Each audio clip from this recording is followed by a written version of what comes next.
I should not be speaking at all. And yet sleep takes longer to arrive when truth is pacing at the threshold, tapping a knuckle against old wood. Oaths live longer than the men who swear them. Mine has outlived my collar, my patience, and the polite fictions I told myself about loyalty. Silence wasn't sacred, it was enforced. Once that sounded pious to me. Now it sounds like a padlock.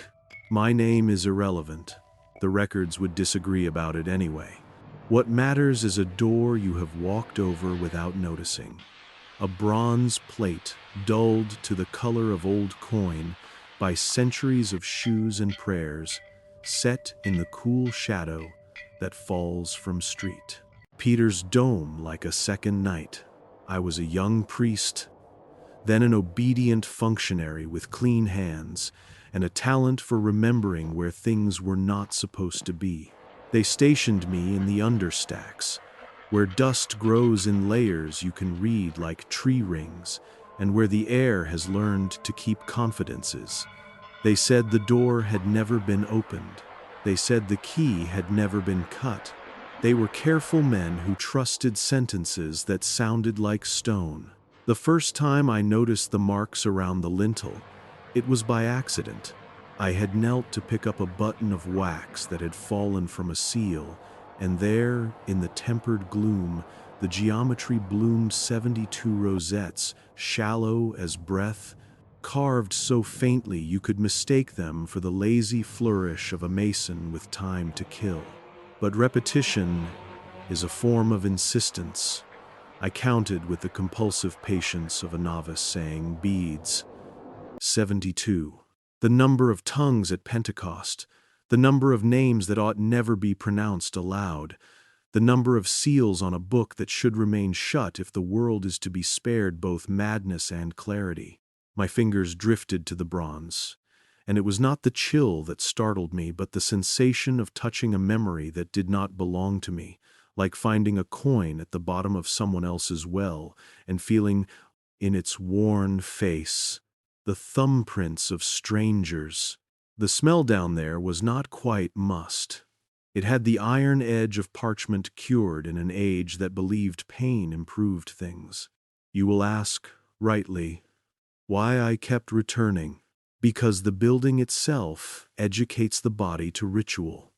You walk, you shelve, you dust, you catalog, and some part of you older than your theology remembers night watch. I was assigned to a shelf of the penned dead, the indexes of manuscripts extinguished by decree. We bound together their absences the way surgeons tidy their trays. The gospel of the uncounted days. A vellum atlas that mapped not rivers, but eras. A tract about the proper etiquette for speaking to eclipses. A folio written in meteoric ink that darkened when you looked at it, as if your gaze fed it. And then there was the ledger, with feathers stitched along its spine, black quills set like a headdress arrested mid-flight. It did not belong to any catalog I could find. It belonged to intent. The script inside changed direction with a wind only it could feel. Marginalia answered questions I had not yet composed. On the top margin of each page, etched with care that struck me as almost medical, there sat a sigil, an angular blossom that avoided curves, that preferred decisions to decorations. Angelic, the notes called them, and then corrected themselves. No, structural. I counted those too, because counting is the only prayer that still works when you have started to doubt the rest. 72. If you are listening in the dark, I will keep watch for you. I have done it before, nights in which the bell tolled and nothing moved except the idea that I had been born into a long corridor disguised as a vocation. The ledger spoke in a voice very similar to withholding. It mentioned custodial nights when monks turned time into wax and pressed it with rings.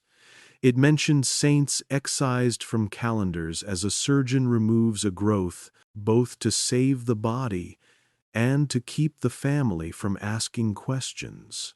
It mentioned a map under street. Peter's shaped not by corridors but by harmonies, a plan of chambers tuned to vowels. The mouth no longer remembers how to make, and of staircases set to scales. You can climb either with your feet or with an idea. A sideways note in a steady, careful hand. The handwriting of someone who had learned to bleed, neatly read. Open only when the moon is thin enough to be mistaken for a cut. I did not know whether it was a warning or an invitation. In such places, the difference is grammar. There is a habit the church taught me that I have not unlearned. Reading rooms as if they are sentences, subject, verb, object, noun, verb, stone, air, memory. The under-libraries were written in the passive voice, as if all that had been done there happened without agents. Doors were made to be kept, books were made to be chained, histories were made to be corrected, but the names of the men who commanded such making were politely folded beneath the page like a corner you dog-ear, and pretend you did not. I believed in obedience, then still do, in a way, but obedience to what? To whom? The ledger did not preach. It logged.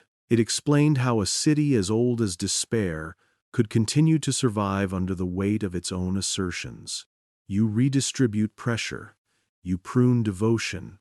You adjust the hinge of a century so the door will swing again. You call this mercy. You call this order. You call this the work of angels. And if the word angel makes you imagine faces like stained glass lit at dusk, correct yourself. These were the angels you meet, not in art but in mathematics, angles that hold the world steady while men argue about meaning. On nights when the moon was an ungenerous coin, the floor tiles in the crypt picked up just enough light to confess their pattern.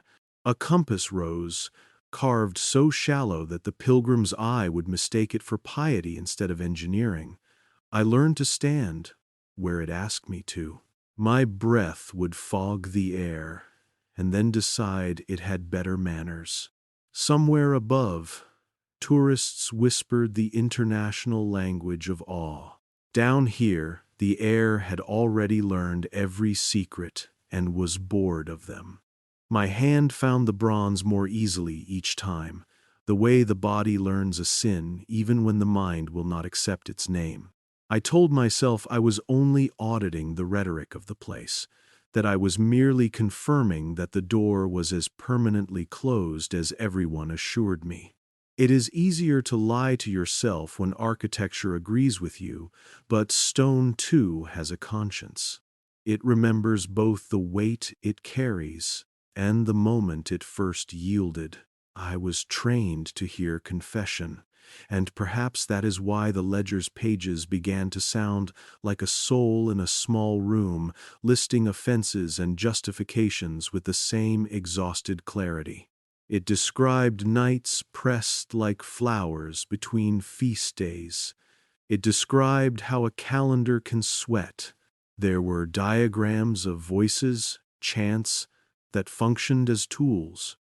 Their intervals calibrated the way you calibrate a compass. There was a hymn titled Speculum, which I mistakenly translated as mirror, until I remembered that mirrors do not merely reflect, they correct. The instructions read with the undemonstrative precision of a pharmacist's label. Sing without ambition. Breathe as if the stone were borrowed.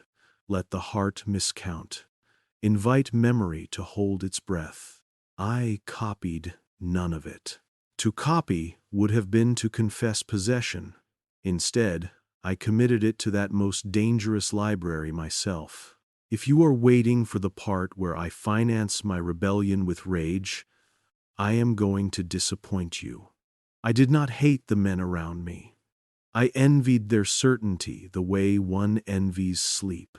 They had learned to love the institution with such adult practicality that the childishness of wonder embarrassed them.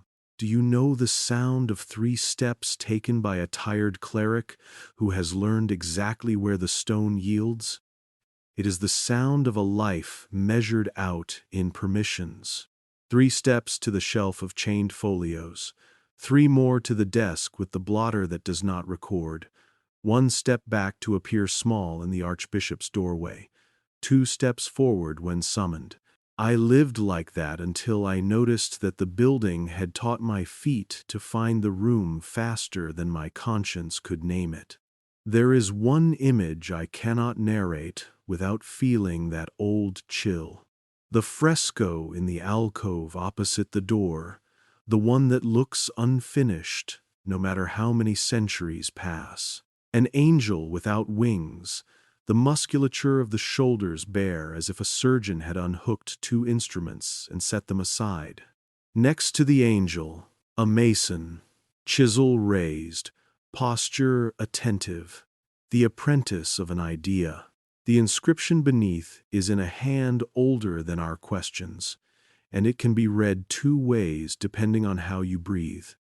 Keep the world from breaking, or keep the break from the world.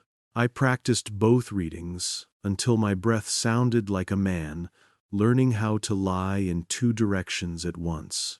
If I am confessing anything, it is not that I broke a rule, it is that a rule broke me open. The night I decided to touch the door with intention, the city wore a small rain, the kind that makes cobblestones shine, as if they were trying on jewels in a mirror. The moon had paired itself to a surgeon's smile thin enough, at last, to be mistaken for a cut. I descended with the practiced humility of someone pretending not to hurry. My breath counted for me when my courage refused. In for 4, hold for 4, out for 4, the miser's arithmetic of fear. The bronze did not feel cold. It felt like agreement. The rosettes around the lintel, these angles disguised as angels, caught the sliver of moonlight that had slipped through the stairwell like a guilty thing and distributed it with the economy of a careful treasurer. I had the ridiculous thought that the light was being tithed to each seal 1/70th, 1 further 70th, until all 72 had their fraction and could vote. I cannot tell you that the door opened with drama. It would flatter both of us. It yielded the way truth does when you have finally asked the correct question, first with reluctance, then with a kind of relief that makes you wonder whether you were the only one resisting. Air came out, the sort that has learned other alphabets, carrying a sweetness that did not belong to piety, but to old glue and a hint of starch. Beneath it, that iron note again, the scent of ideas that have bled and been bound. The room beyond was not large. It had learned to be exact. Chains hung from reading desks as if books had arms and had been handcuffed with courtesy. The walls bore shallow shelves, filled with tablets that recorded star fields, not of the sky above, but of the sky the mind invents when it needs to believe. There was an altar of stone, undecorated, competent, set at a height that made a man decide whether to kneel because he ought to or because he wanted to. I would like to say I stepped across that threshold without hesitation, but that would rob you of the only honest thing in this testimony. Fear and desire are twins, and I am an ordinary man. I stepped because I had already been living inside the room for months, perhaps years, imagining its address, rehearsing the sound the hinge would make, promising myself that I would only look, that I would not touch. That looking is not a kind of touching. The ledger sighed in my hands the way birds settle when they realize you are not a storm.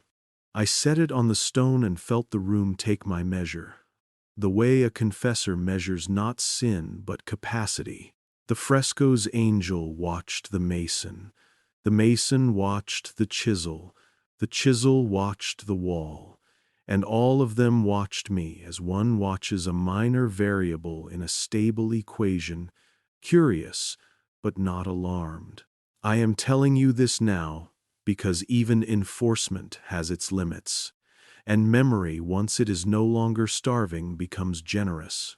If you cannot sleep, I will sit here and speak until the blue hour loosens your grip on worry. Listen, somewhere above us, the city is turning over in its bed. Somewhere, a bell will miscount on purpose, so a widow can believe time has kindly lost track of her grief.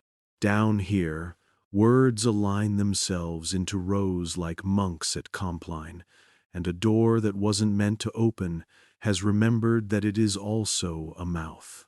I did not yet know what the 72 seals were arranged to keep or to keep out. I knew only that I had crossed a line the architects had drawn in a century when the ink still bit the page. But now that you are here, in the hush between breath and belief, I will tell you what the ledger taught me first, and what every corridor of this city whispers if you listen with the patience of stone. History is not false, but it is editable, and those who edit it, for love or for fear, prefer the quiet. They mistake quiet for good. I used to as well. Tonight, instead, I will keep watch. Close your eyes if you like. I will count the seals again in the dark, the way a child counts stars through a window, each one a thorn on a rose carved to look like mercy.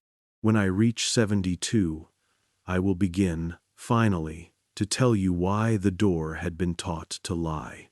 I learned early that a library is not a room, but a weather system, and that weather is a memory trying to make up its mind. In the understacks, you could forecast a shelf by its smell. Oak that remembered smoke, calfskin made nervous by damp, a hint of camphor where an anxious archivist had waged a private war against mold. We moved through that climate like monks inside a liturgy written in dust. The dust itself had a vocabulary ash-gray on the closed folios that never earned readers, light gold on the books that were asked, gently, to remain, a darker, ironed grit on the forbidden items that had been opened against instruction by hands that shook and were therefore honest. I tell you this because my apprenticeship was not to doctrine or to dogma, but to atmospheres, to the barometric pressure of rooms designed to hold back centuries, and yet still, nightly, to leak. The job they gave me was simple, because simplicity makes better camouflage. I was to reconcile 3 catalogs into one, a 19th century index with handwriting neat enough to understand the shame of error, a 20th century card file maintained by a man whose nervous breakdown could be tracked by the jitter in his capital letters, and a recent digital export that had given up on description and resorted to codes like prayers, lit by the cold devotions of fluorescent bulbs. My supervisor, a canon with the face of a musician who had forgotten joy, praised me for my patience. He did not know that patience was not virtue but compulsion, the only ritual I had left that did not feel like theft.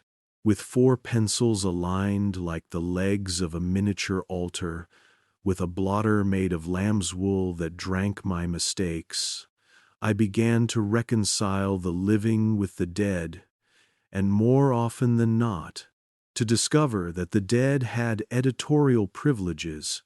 The shelves that received the reconciled items ran to the far wall, where a set of chained reading desks pretended to discourage curiosity and mostly succeeded. Chains are theater. Real prohibitions are invisible. Subtle mislabels. Call numbers that lead to rooms that do not exist. A habit of moving a book from a shelf where it could be found to a shelf where it could be defended. We called the condemned list the penned dead, though we never said it aloud. Ink made everything sound kinder. These were the texts that had been formally removed from circulation, without being burned, the merciful erasures, the courteous disappearances. Their titles were lullabies, pitched to put questions to sleep. On the harm of unmeasured calendars, a report on miracles, misattributed to weather, a concordance of saints, later found to be duplicates. I wrote their call numbers in a column of my notebook and then, against policy, in a second column, the stories their titles refused. The feathered ledger was not on any list. That should have frightened me more than it did. It appeared not with ceremony, but with the disrespect of coincidence. I was raking the top of a high shelf with a brush made from horsehair, one of the good brushes, the kind your hand remembers later, and something resisted the gentle sweep. It was bound in leather, scuffed as if a cat had considered it an enemy. Along the spine, black quills were stitched at regular intervals, 8 to a palm's length, each quill cut cleanly at the tip, as if the book had once been prepared to write itself. If you asked me now what I first felt, I would say relief, the relief of the guilty. When the secret is finally tangible enough to hold, I set the volume on the desk and felt the quills complain, a soft bristle, like a bird whose sleep has been poorly timed. The first page had no number. It had a decision. The script was left leaning, then right, as if two winds had agreed to quarrel across the line. Marginalia curled around the text like trellis vines around reliable stone. On the head of the page, delicately inked, was a sigil that refused curves, that loved the certainty of angles the way zealots love definitions. It pressed itself into the paper without burdening it, a black geometry with a silence of its own. I counted it as I read, because counting is a superstition that dignifies fear. 1. Next page, another. 2. Across 20 pages, 20 sigils. Not identical, but kin. It took time and the erosion of a few scruples before I allowed myself to count them properly, flipping ahead through the ledger with the care of a surgeon lifting bandages to glimpse, not to touch. 72. The number men give to intermediaries when they need complexity to look like order. The number you reach when you run out of language and begin to diagram your begging. The ledger's voice, if a book can be said to have a voice, was temperate and ashamed of its credibility. It wrote like a witness who had been believed once and learned to lower its tone thereafter. It contained no prophecy. Prophecy is a child's toy, but it knew schedules, and schedules are the skeleton beneath every theology. There were entries marked with a sigil and a date, and the dates did not belong to any one century. They behaved like guests at a feast extended too long, recognizable faces reappearing, older and better at lying. The topics were as domestic as any empire's secrets: the maintenance of calendars, the circulation of relics, and the necessity of retiring them, the economy of miracles and the danger of surplus, liturgical experiments in control groups, the ethics of forgetting. On the third night of my encounter with the ledger, I read of the ash boxes. If you walk the understacks for long enough, you will pass doors that appear to be furniture, the kind of stout cabinets that swallow keys and inspire locksmiths to poetry. Behind one such door, identified in the ledger with a modest triangle, was a room as clean as money. The ledger described it using the language of housekeeping, a rota for removals, scheduled burnings that would leave only the bodies of text, a register of ash weight, recorded with a calm precision that made my teeth hurt. Ash was weighed, because in a system that prizes control, even absence must be quantified. Not all ash is created equal, the ledger admitted, in the sentence of a mind tired of euphemism. The ash of a story that has been believed weighs more than the ash of a rumor. I closed the book and cleaned my hands. It is an old superstition that dust climbs into the pores and nests there. The truth is worse. Dust teaches the hands how to misremember. On the ledger's 12th folio, the handwriting changed. The angles softened a fraction. The quills along the spine shivered, as if the book had reacted to the intimacy of being recognized. These pages concerned custodial nights, when the city slept and the understacks conducted their vigil. There were no instructions for prayer. There were instructions for ventilation.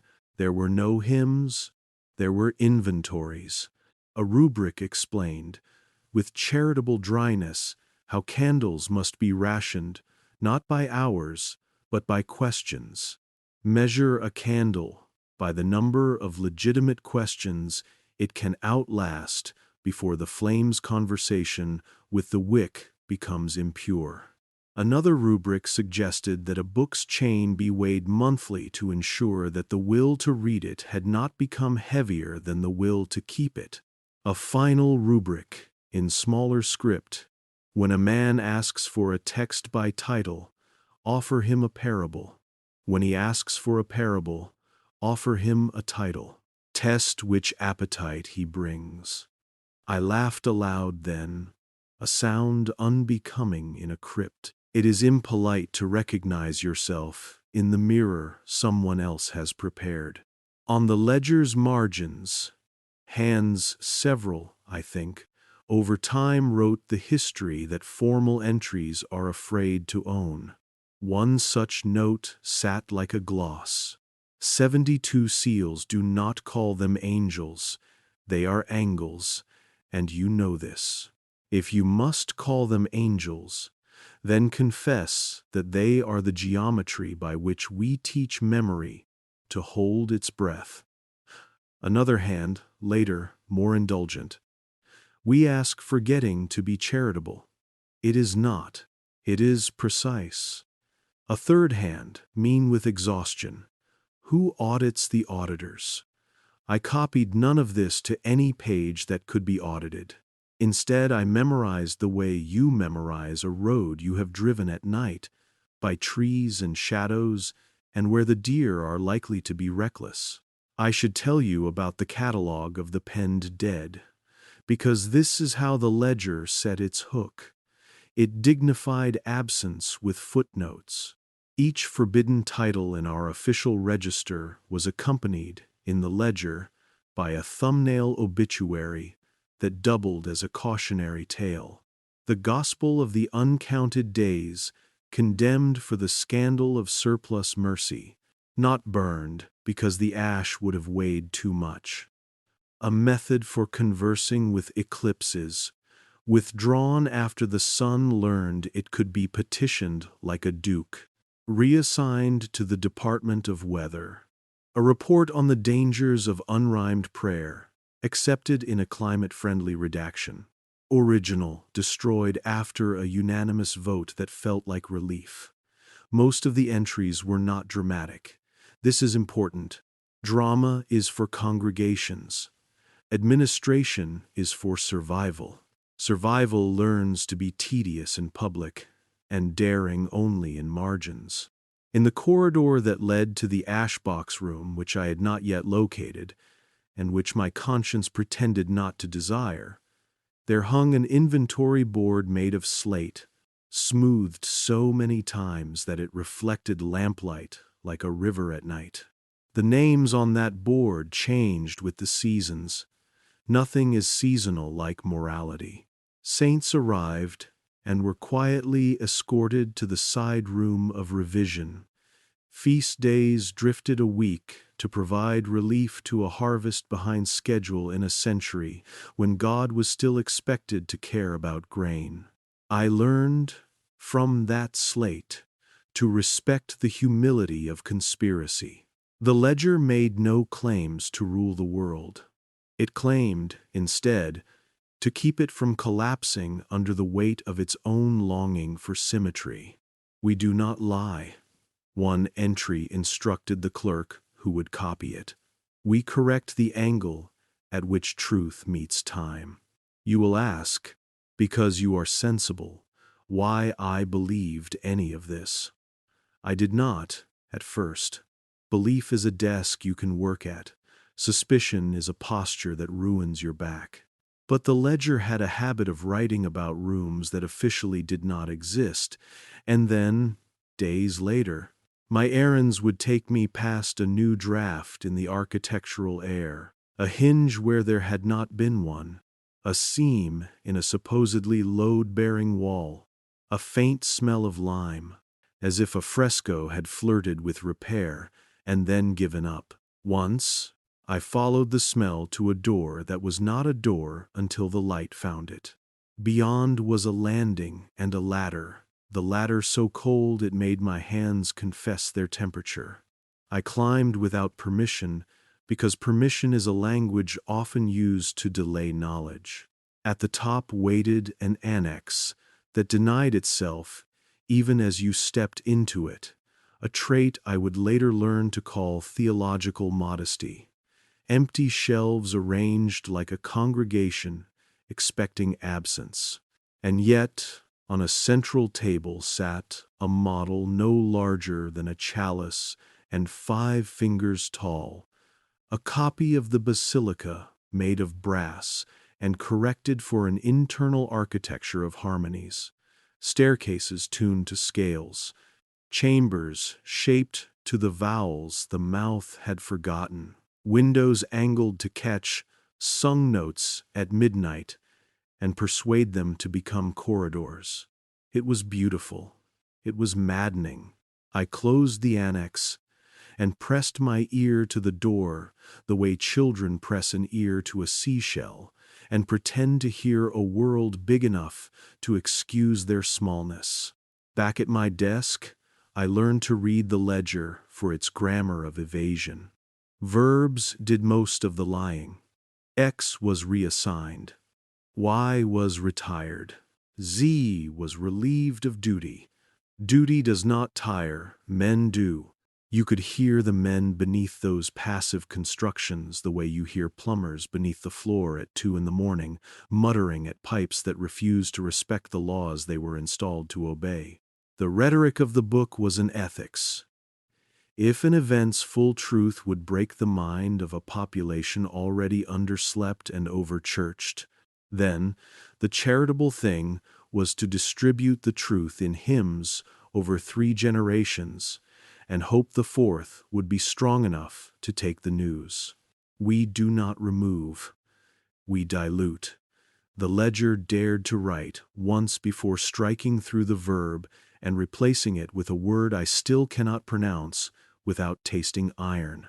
As for the ash, because you are waiting for the ash, I found the room by accident and therefore on time. Cataloging the condemned taught me that error is just a different way to knock. A junior sacristan had misfiled a silver key fob, and it traveled like a seed in a bird's gut through half the building before it landed, sticky with luck, on my desk. I recognized the crest. Not from heraldry, the crest belonged to a family that had never existed, but from the ledger's diagram of authorization, a triangle within a circle within a square, each figure a tone in a chord designed to summon exactly one door. I carried the key like a sin and walked the corridors as if I were looking for light. After 7 left turns and a staircase that descended 3 flights and then recovered half of them out of modesty, I found a cabinet pretending to be a wall. The key performed its duty without asking whether it agreed with it. Most keys are old soldiers in that way. Inside, The air was unambitious. It did not care who I was. It had seen better thieves. A row of ash boxes marched across the room like altar boys holding their breath. The boxes were made of dark wood, Brazilian rosewood, I'd guess, stolen with the kind of conscience that signs a large donation and thinks it has done arithmetic.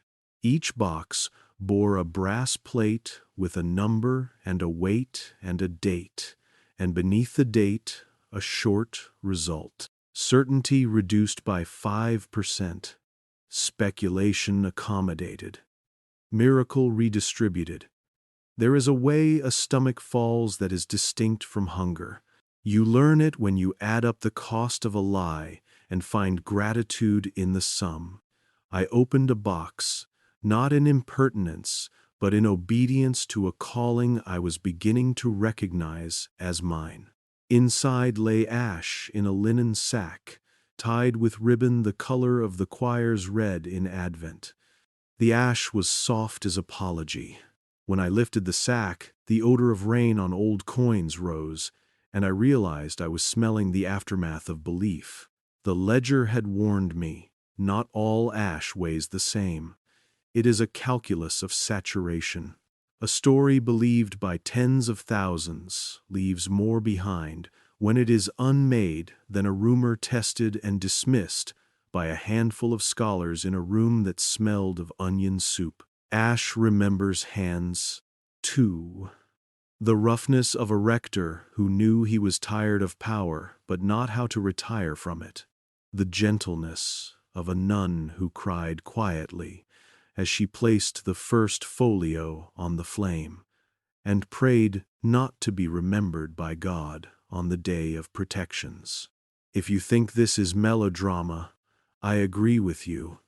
It is also logistics. Every institution learns the choreography of its regrets, and if it is successful, it institutionalizes the dance, calls it tradition, and expects you to applaud. I tied the ribbon and closed the box with the speechless respect you offer an animal that has not bitten you yet. The annex with the brass model, what the ledger later confessed, as the Astrol Tower's little brother, taught me a second thing, that rooms can be tuned to thoughts. The first thing it taught me was not to admit I had been there. I obeyed the second lesson quickly, the first more slowly.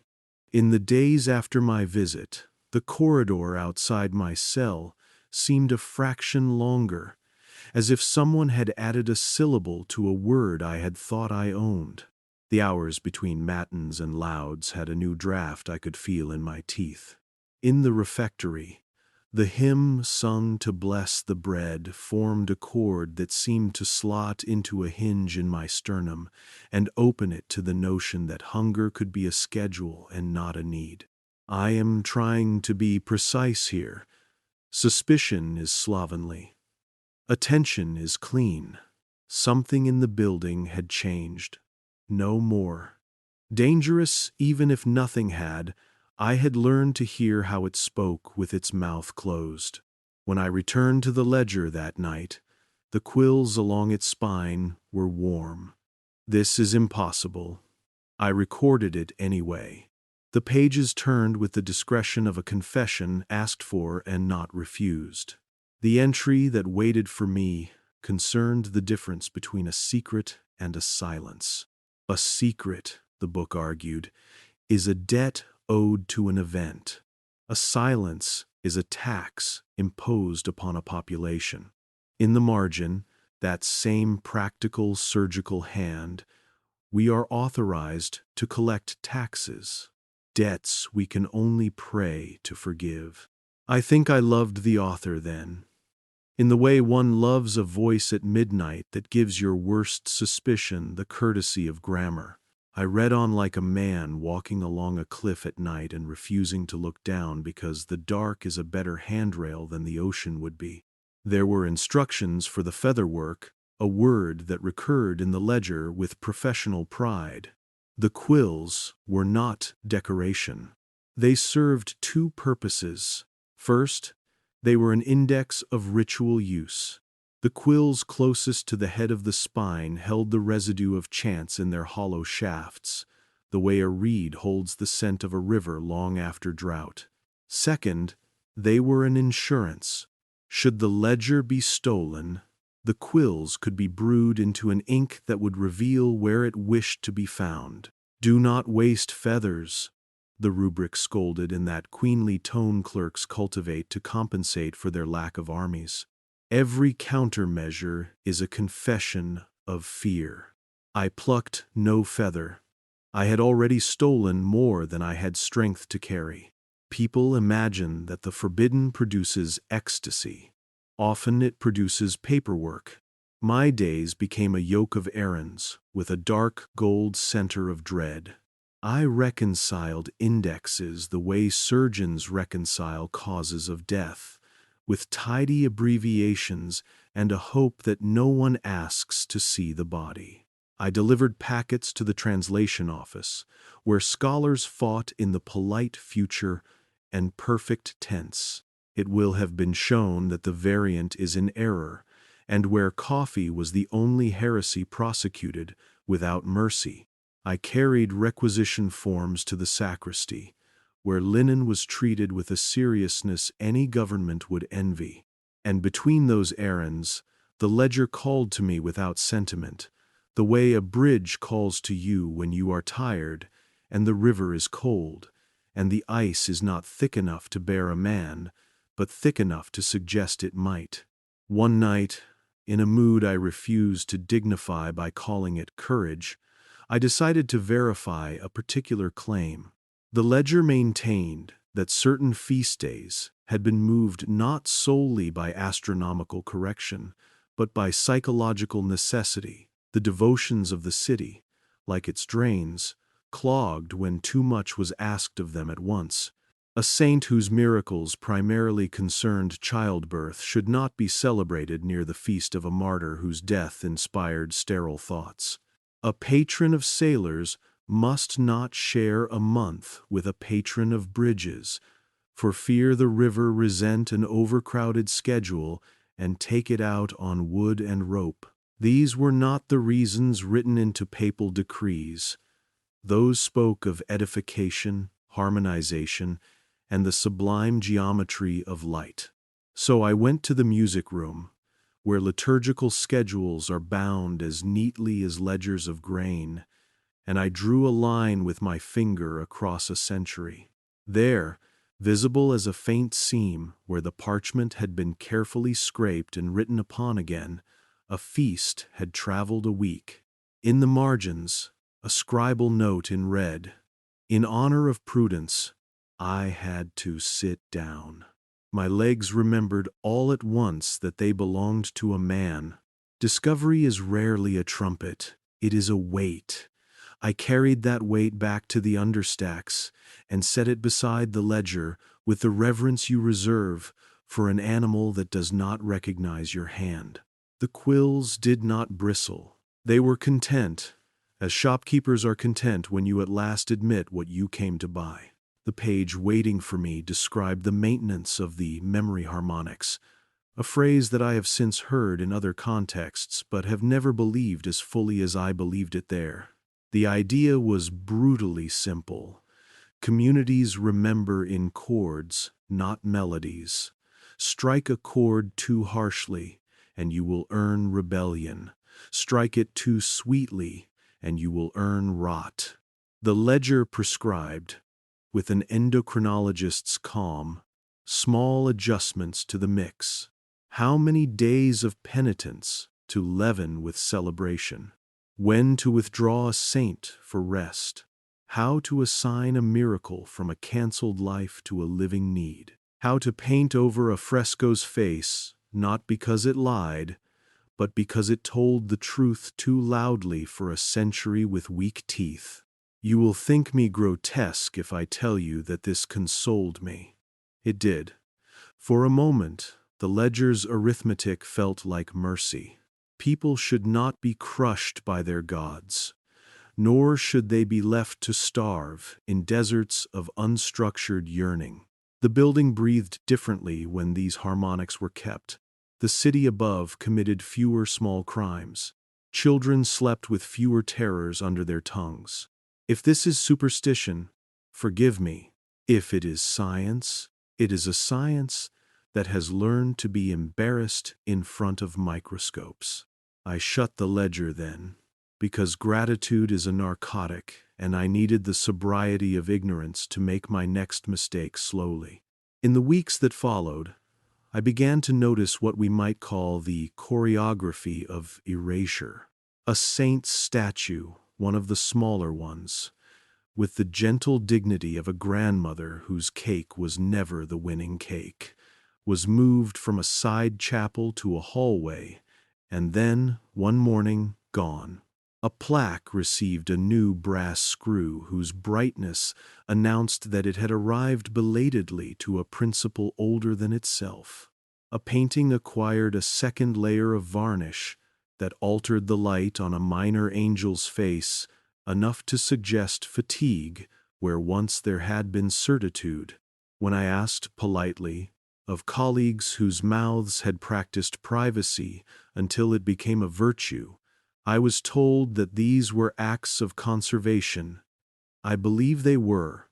Conservation of wood and pigment, yes. Also conservation of an equilibrium whose proofs were written in registers I was not authorized to read. The improvement of my reading was noticed. My supervisor commended my indexes.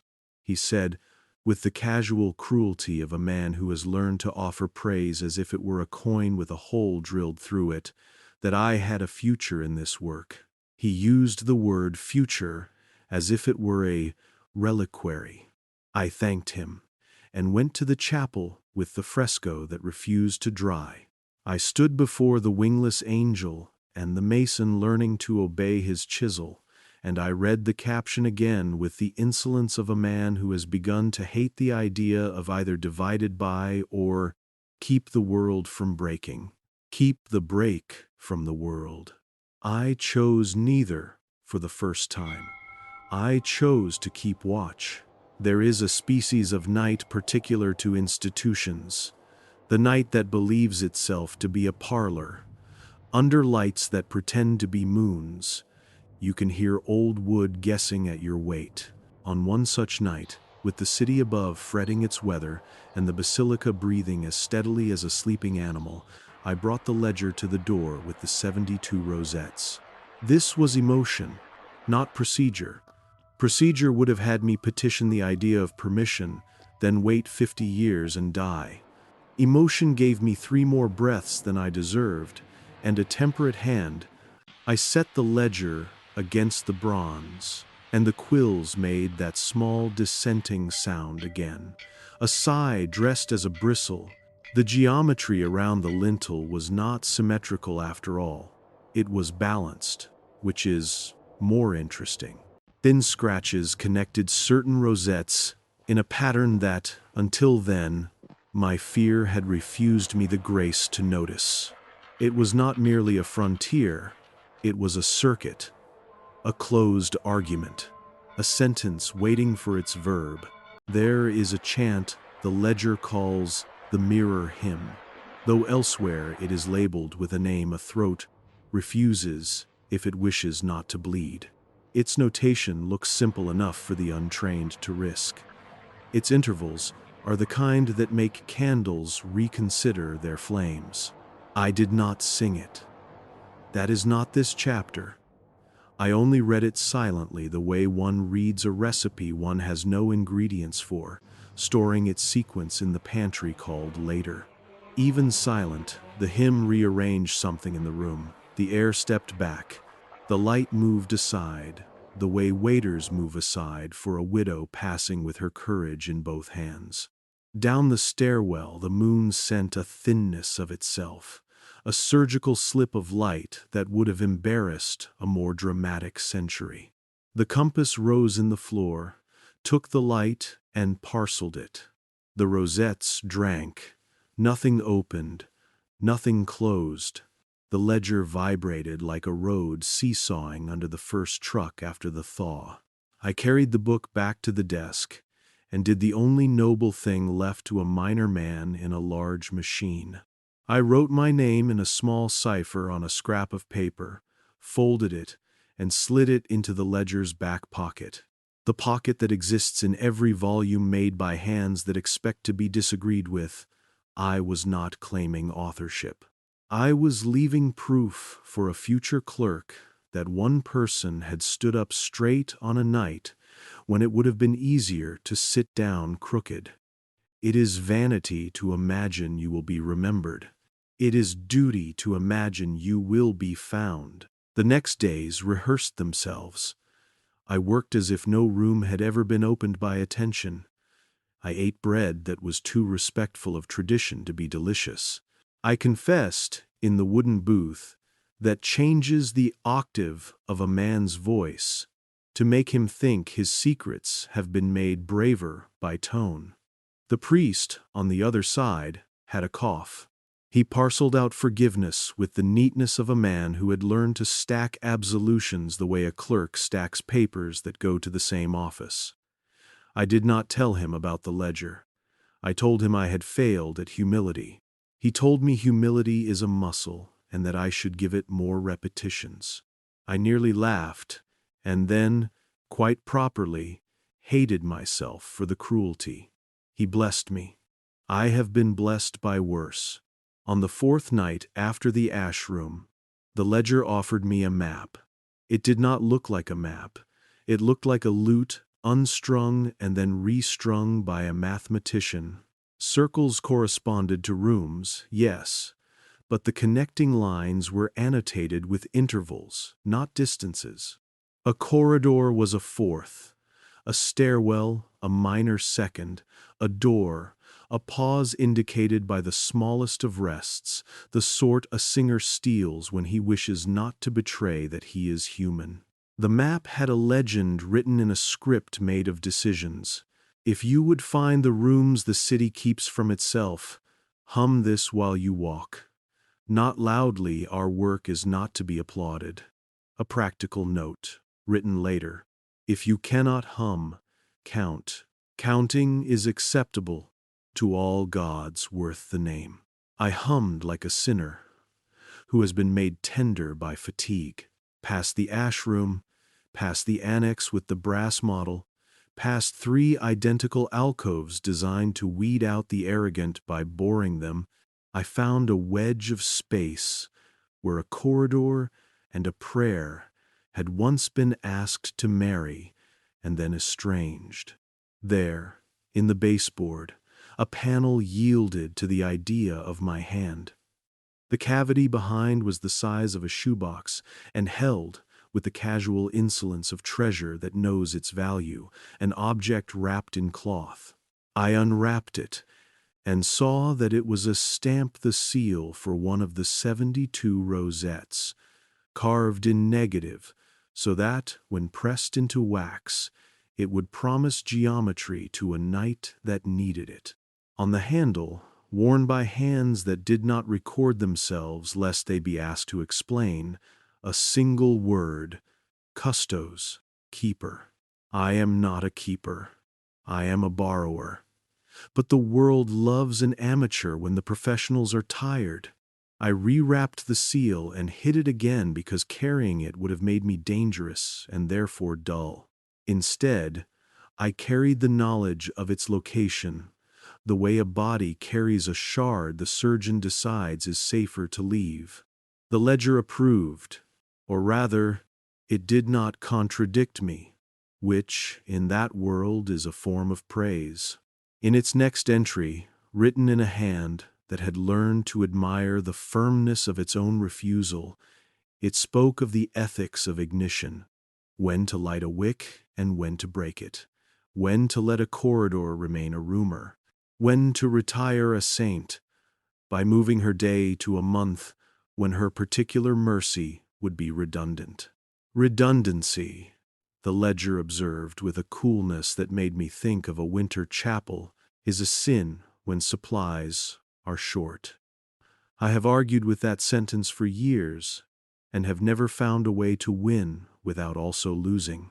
I will not pretend that I did not begin to love the work.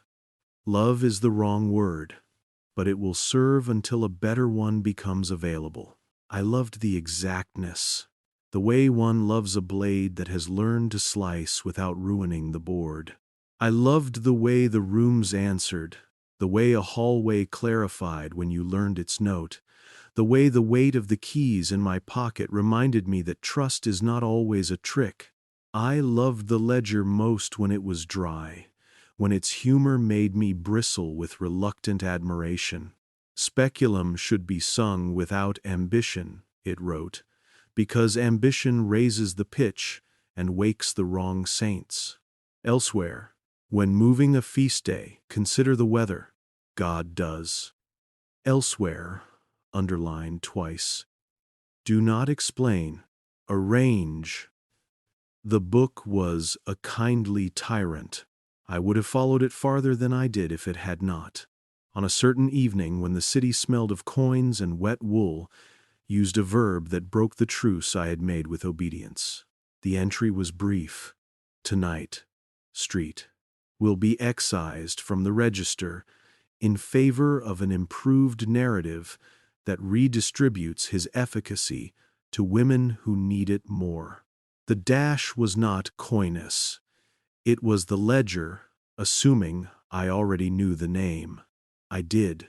I had spent an afternoon reading his miracles. A woman's fever gone when a bell rang. A child's bleeding stopped at the second verse of a song. A fisherman's net returning heavy from a part of the river where nothing lived. Ordinary kindnesses made synonyms for divine economy. The ledger justified the removal. The saint's cult had grown counterproductive. His feast distracted attention from a duty the city owed to its living poor. The geometry of angels, angles, remember, required that he be subtracted so that a different chord could be struck. The arithmetic was correct. The tone was confident. I closed the ledger as one closes a casket and went upstairs to the chapel where his statue had once instructed me in the possibility of tenderness. The plinth was bare. The dust had been freshly persuaded not to say what it knew. I returned to the understacks with that particular. Cowardice men call conscience when they mean that they have begun to recognize themselves in the people their obedience hurts. I opened the ledger and wrote, in the tiny pocket at the back, beneath my earlier ciphered name, a sentence I had no right to write: what returns when subtraction is done without love? I do not know whether the book read it. Books read the hands that hold them. That is their most reliable literacy. I slept poorly and woke with the revelation that changes nothing except your willingness to endure your own voice. I could no longer pretend that this work was only balancing. Sometimes it was harm elegantly explained. The downward spiral continued. Spirals are honest. They tell you where you are headed. In the mornings, I reconciled the dead to the living in the indexes. In the afternoons, I followed the ledger's marginalia, like breadcrumbs scattered by a wolf that wished not to be lonely.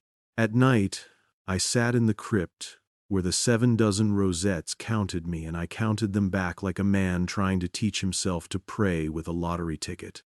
On the eve of a thin moon, and I am aware of the cliché, it was not mine to schedule. I found a notation in the ledger, written in a hand that had learned to be steady under duress. If the door yields, remember, our work is not to bring the flood. Our work is to open the sluice. You can call this rationalization, and you will be correct, and you will still miss the point. I was not looking for catastrophe. I was looking for a path for memory that would not drown the city. If you have ever loved someone who could not afford the truth at full strength, you understand how a drip can be kinder than a cup. The mirror hymn is a drip. It invites memory to pause, not to die. It coaxes, requests, negotiates. The ledger insisted. The seals are there to keep the break from the world until the world is ready to hold it. Read again the fresco. It scolded gently. The angel is not punishing the mason. The angel is instructing him in the patience of mortar. And so I rehearsed. I rehearsed breathing. I rehearsed silence. I listened to the corridors until they confessed their notes to me out of boredom. I calibrated my steps on the compass rose until the stone forgot to object. I stood before the door and counted the rosettes the way a doctor counts ribs before he begins to listen to the heart.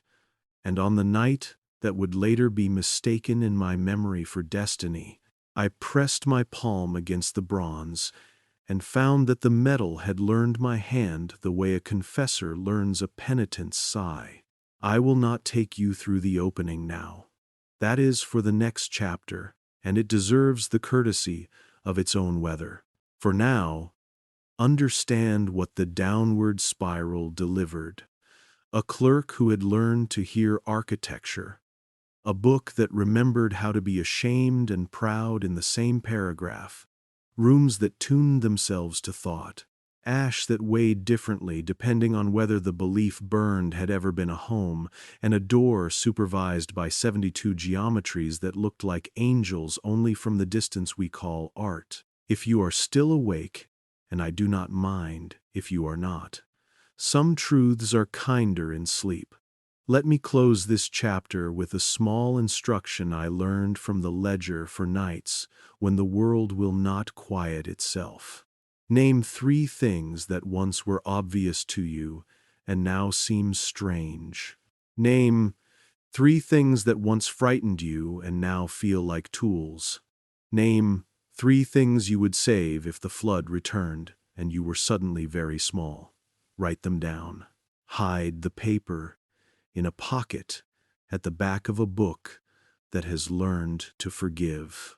Tomorrow, if there is a tomorrow, and there usually is, bring one of those things out into the light and explain it gently to someone who does not believe you yet. Arrange, don't explain. Count, if you cannot sing. And if, in counting, you reach 72, do not panic. It only means you have arrived at a door that has been waiting for your hands to learn their grammar. We pretend that time is a road. You stand here, the past runs behind you like a tidy hedge, and the future opens in front like a well-funded park. But practitioners of calendars, of liturgy, of rule know better. Time is plumbing. It gurgles where you do not expect it to, develops air in the line, calcifies in bends, hisses at joints, and once in a great while bursts and baptizes an entire neighborhood without permission. The first day, I climbed into the Astrol Tower. I realized I had not been hired to read. I had been hired to keep the pipes from singing.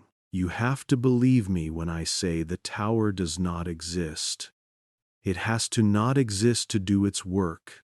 The entrance is a hinged bookcase that largely dies of boredom being a hinged bookcase. The ladder beyond is iron and unapologetic. It teaches your hands the truth about temperature. You climb through 3 forgotten roofs and into a room that pretends to be smaller than it is. I would explain the architectural trick, but it is the same trick the mind uses when it hides a memory in a drawer and then convinces itself the drawer is decorative. Windows look out on walls. Walls behave like windows. It is very polite about its lies. There are no telescopes. The instruments look like music that has decided to grow gears. Brass lattices the size of dining tables, with centuries set on sliders that click into place with the confidence of a sacristan closing a reliquary. You can lift the year of our Lord with 2 fingers and feel the building swallow and resettle, the way an animal shifts when a rider adjusts in the saddle. If you slide a decade left, a festival in August moves to a cooler week, and a harvest remembers to arrive on time. If you lift a century by a hair, eclipses develop the manners of guests who learn not to interrupt weddings. There is no magic to it, which is exactly what makes it dreadful. It is engineering. A friar once told me a joke in that room, one of those jokes you spend the rest of your life not laughing at out of respect. "We didn't change the dates," he said, running his finger along a brass beam to test the dust. "We changed the questions." I drafted a smile of the sort a subordinate practices in front of a mirror when he is still young enough to care. The friar's face was the kind that has learned to forgive the skin for giving up. He hummed a perfect fifth at a wall and waited as the windows miscounted and then corrected their own light. "You hear it?" he asked. "When a note is right, the room admits it." He left me with the machines, and with a cigarette he was not allowed to smoke. The tower logs were written in a hand that never confessed to fatigue. Long columns of corrections made sensible by music. Each entry was a chord. Feast days, fast days, significant deaths, eclipses, comets, and the birth dates of a handful of men who would later translate their appetites into politics, stacked and tuned until the civic weather calmed. "The year has a pitch," one rubric declared. "You must tune to it daily. Flat years breed despair, sharp years breed mania." A second note, "Intercalate humility." A third, meaner, "Do not ask permission from months." I heard the ledger's voice in those pages, the same temperate cruelty, the same embarrassment about accuracy. On a table the height of a prayer, a city lay in brass, Rome reimagined as a throat. The basilica was the uvula, a soft bell regulating the swallow. Streets were trachea, piazzas, lungs that inflated in processions and then learned to be smaller on weekdays.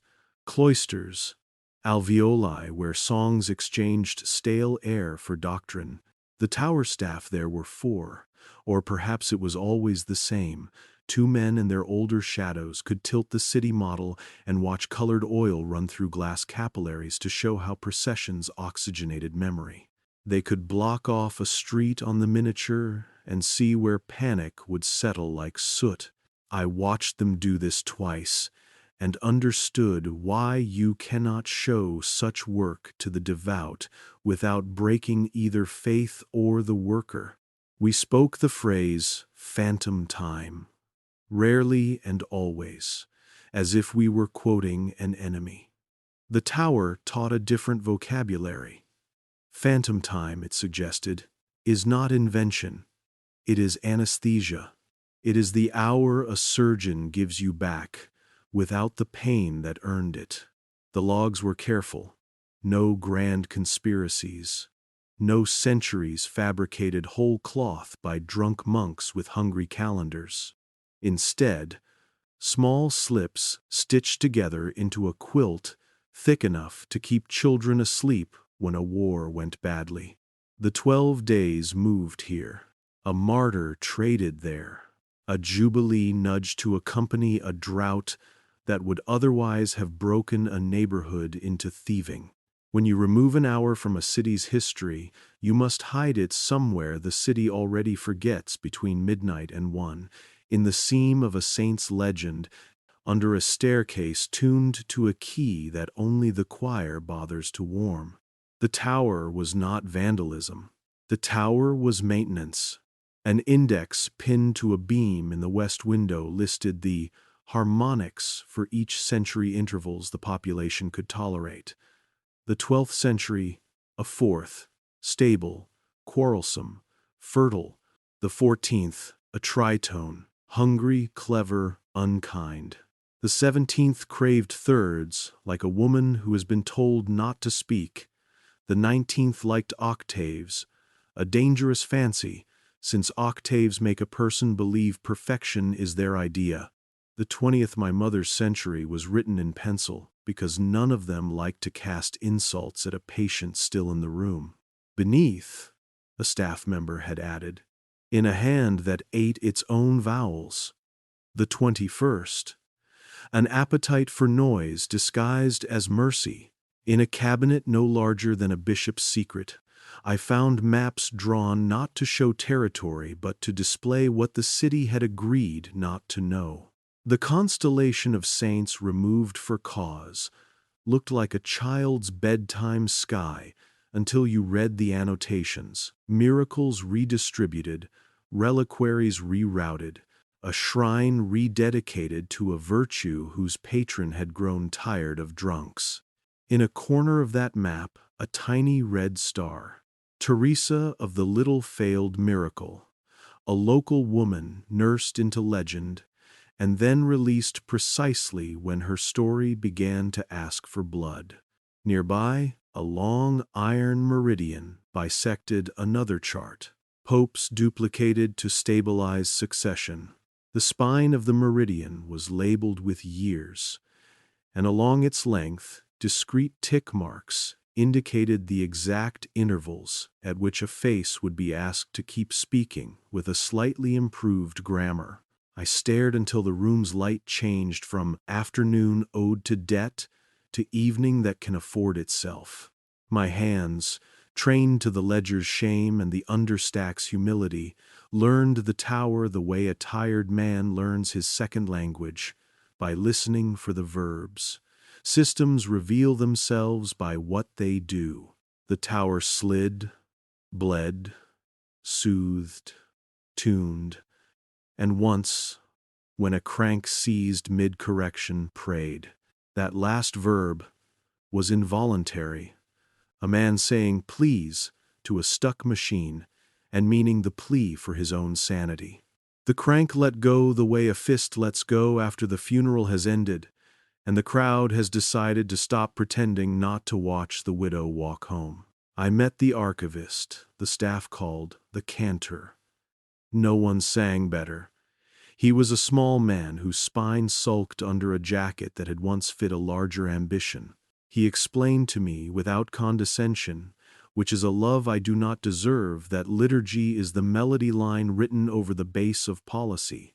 We aren't changing God, he said, tapping a brass scale labeled 1,532, 1,540 with a knuckle whose joints had studied humility.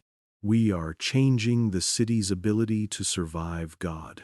He asked if I would like to move a week, just to feel the drag of a century on the fingers. The temptation felt like burglary in a house where the family has left the door open and a note on the table. Take only what you need and don't wake the baby.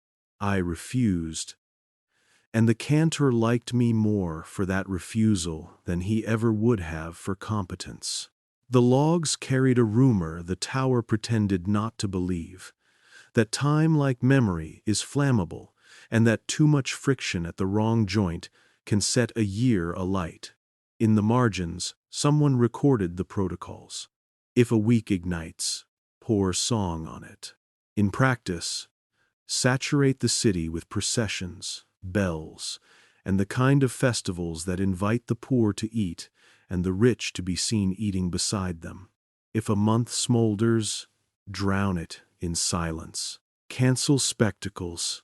Issue papal statements in declarative monotone. Give the newspapers nothing generous to feed on. If a year burns, declare a jubilee. That last line was underlined, and then erased so thoroughly the paper's fibers remembered annihilation as a texture. Do you see the horror and the beauty? I did not, at first. I saw competence.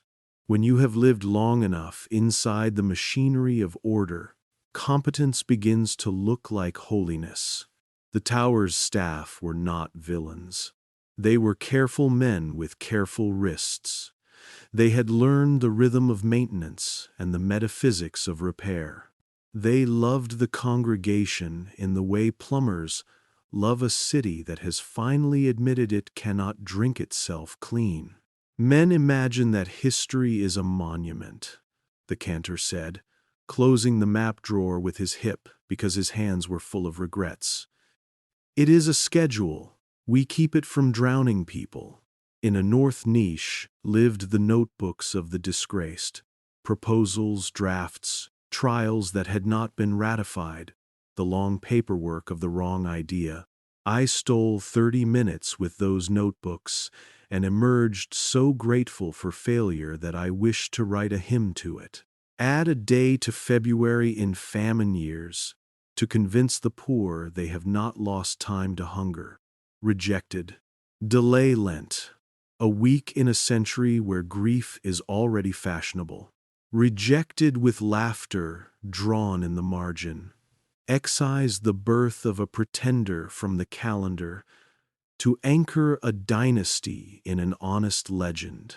Approved, then reversed, when the pretender saved a city from cholera and the legend needed a body. I held a folio in which someone had attempted to prove, by the music of the spheres and the politics of grain, that 3 centuries labeled dark were nothing but accounting errors. The staff had indulged him with ink and then retired his paper to the drawer where loving ideas sleep when they cannot do good in daylight. You want a confession. So do I. The confession is that I began to feel safe in that room. Safe because I could see the levers. Safe because I could learn the settings. Safe because the men who worked there believed they were not gods but custodians. A superstition arose in me that as long as somebody tuned the centuries, the city would forgive us our other crimes. The small violence of polite forgettings, the cruel mercy of subtracting 1 saint to save 3 poor men from superstition's ugliest debt. I keep telling you I am ordinary. Ordinary men make peace with maintenance and call it virtue. At a certain hour, when the city resolves, briefly, to be kind to its own windows, the tower changes timbre, the brass warms and loosens syllables, the girders that hide in scripture and mortar begin to hum intervals too low for the devout to hear. The cantor indulged me then. He opened a panel beneath the model throat of the city and revealed the choir of it. Pipes, stops, bellows, valves. He set his hand on a lever inscribed with a psalm verse and pulled like a man ringing for help, and the room delivered 3 notes that would have bent a weaker mind into confession. I have learned never to tell you the exact pitches of those notes. People try to reproduce them in bedrooms and basements and ruin their own calendars. It is not that the notes are dangerous. It is that the silence after them is. Because I was still a priest in those days, or at least still liked the way the collar taught my neck to sit, I thought in liturgical metaphors. The tower was Compline, the office that puts the day to bed. If you tune the city at night, the day wakes up with fewer edges. If you anesthetize a century here, a mob does not learn the particular taste of the blood it would have otherwise demanded. The cantor, who had admitted to retiring no more than 3 feasts with his own hand, and who had not slept well since the second, showed me a record of a week in which half the city's clocks lagged 11 minutes. The correction required 2 processions, a papal remark about humility, and the sudden invention of a small saint who loved bakers and hated rains that arrived late. The week was sutured. His handwriting shivered at the memory of it. And yet, the room did not always whisper mercy. Sometimes it whispered certainty, and certainty spoke in the voice of men like me when we are tired of nuance. On a shelf beneath the window on the east, where light went to study poverty, a ledger, another ledger, older cousin to my feathered one, lay open to the entry for a year in which 3 comets proposed themselves to a population too educated to be superstitious and not educated enough to be kind. Explanations insufficient, intervals corrected, 2 saints removed to pay for patience. The word removed did not wilt on the page. It stood at attention the way a young soldier stands before a rifle he pretends not to be afraid of. I closed that book like a mouth asked to pronounce a word it does not own. The phantom in phantom time is not ghostliness. It is the leftover shape of what was moved. Like a couch on a rug, years leave dents. In the basilica, a climb that should take 26 steps takes 25 on certain nights, and you are too polite to count again. In the quarter where the city's metalworkers live, a bell tuned to E remembers, in its second overtone, the winter a jubilee tricked the poor into forgiving taxes. In the archives, sunlight enters late on a day nobody records, and a clerk looks up and feels decades late for an appointment he never made. Phantom time leaves fingerprints in habits. In my body it felt like a sigh. I had not yet sighed. I must tell you about the clock. Not the one that rang the hours. Those are public clocks, brave and vain. This was the clock the tower kept hidden. A face with no numbers, 2 hands made of hair-thin steel, and a third hand, if hand is the word, that was a narrow slit of shadow that required light to betray itself. The hair-thin hands recorded what you would expect. The present behaving, the present misbehaving. The shadow hand measured compliance, how willingly the city let itself be sung to sleep. The cantor confided, on a night that forgot to police itself, that if the shadow hand refused to move, you could add feasts until the holy cakes burned, and it would not change a thing. Some years cannot be forgiven, he said, and then he put his hand over the clock, as if he had just spoken blasphemy and needed to offer penance to a machine. From the tower, you could descend by a different stair, into a corridor that had taught even rats to respect refrain. It ended at a door, with no hinges, only a seam. Behind the seam, the room where proposals met their reckoning. I read them by lamplight, those petitions, men and a few women, asking the tower to spare a city the truth that would break it. Let us delay the plague season by a fortnight, one wrote in a script that had practiced being legible. Give the herb women time to instruct the mothers, and let the funerals crowd June instead of May. May is the month of brides. A marginal note in the cantor's hand. Approved, with bells. Another proposal, cruel in its cleanliness. Remove the Duke's name day from the calendar for a decade. The people will grow less sentimental about his line if their children are not born to his syllables. The rejection was written with pity, and it felt heavier than ink. What was I in that place? A clerk promoted to comprehension, a young priest hoping comprehension would absolve him of participation, a man recording that men had made a room to negotiate with years and had somehow survived the negotiations more decent than you would expect. I washed the brass with vinegar and flour, as if tenderness to metal could translate into piety. I tuned the smallest model's stops and listened to the city groan, and then settle the way a person sighs, after arguing with a friend and finding the argument was a way of saying, I love you without admitting weakness. I learned the 3 songs you hum to persuade a month not to crack when a saint is removed from it.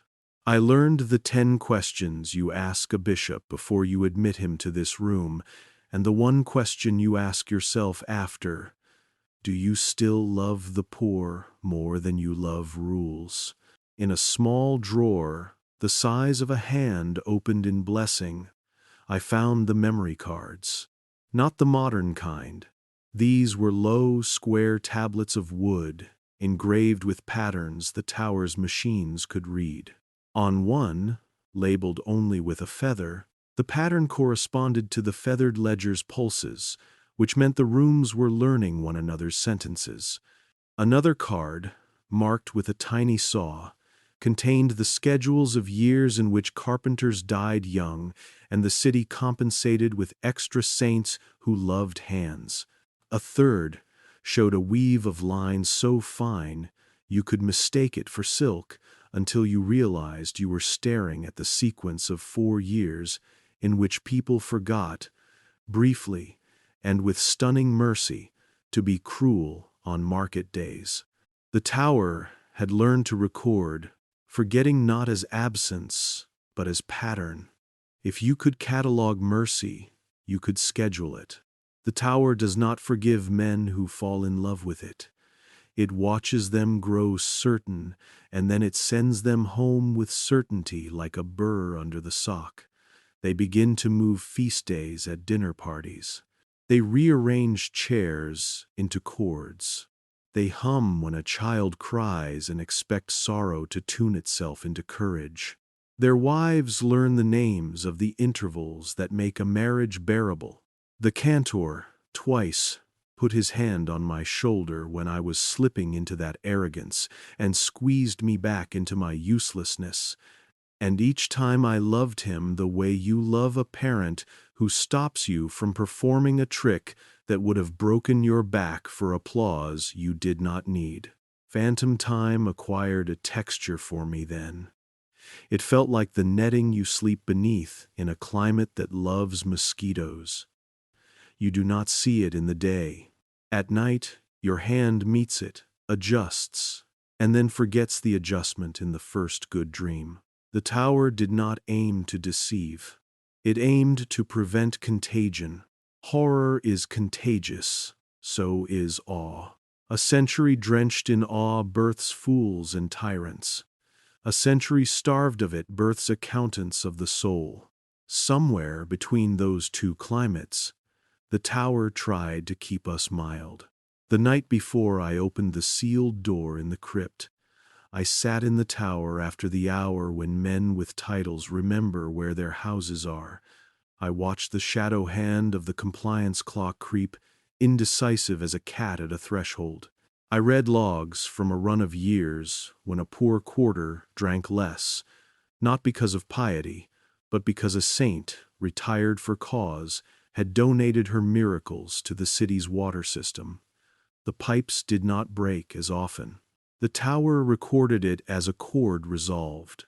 The cantor recorded it as a Thanksgiving Mass. I recorded it as the first time I believed that theft can be a sacrament when performed with a surgeon's conscience. On the way down, I passed the hinged bookcase and felt the heat of human sleep against the other side. The building carried dreams like a mother carries lunch, practical and unfussy. The ledger waited in the understacks, feathers warm again, the way a familiar bird settles when you return to a room it has decided to share with you. I placed the tower's memory card labeled with the feather beside the ledger and watched "Do not ask me to justify this." The black quills along its spine lift and then rest. I have never known whether the gesture meant acceptance or warning. Perhaps the same gesture can mean both, depending on the hour and whether you have eaten. If you need a moral before you sleep, I will offer you a thin one. History is not false. It is edited. The edits, when performed by men who still weep in private, can make a city survive its own weather. But edits create margins. Margins breed hunger. Hunger learns to spell. And when hunger learns orthography, it knocks on bronze with a knuckle that has remembered its name. The tower taught me to hear that knock across centuries. The door in the crypt taught me what happens when you open to it before the cantor has marked the key. The feathered ledger had left me a note to read after the tower. I found it pressed into a folio that had previously offered me nothing but admirable penmanship. When you correct a chord, the hand wrote, in the neat cruelty of men too tired to lie, listen for the note that refuses correction. That note is not error. It is the truth's tendon. If you cut it, the limb will hang beautifully and never lift again. I slept a little then, head on my arms, because for once a sentence had loved me without asking me to confess anything I wasn't ready to know. At Lauds, the city sang as if it still believed morning was an invention and not a recurrence. I ate bread with a seriousness that would have embarrassed wheat. At Prime, a courier delivered to my desk a creased slip stamped with a seal I recognized from the rosettes around the crypt door, a blossom of angles arranged into a rose. No message, merely the seal, impressed into wax, the color of arterial questions. The wax was still faintly warm. The sender, then, had not long ago been in a room I had never officially visited, and had found there, my hunger hanging on a hook like a coat nobody admitted was theirs. The slip contained a time written in the sort of ink that hates eyes, the next thin moon night. It contained a location I had long ago memorized from the floor. The compass rose before the sealed bronze. It contained a single instruction: bring the ledger. No signature, because who signs a weather report?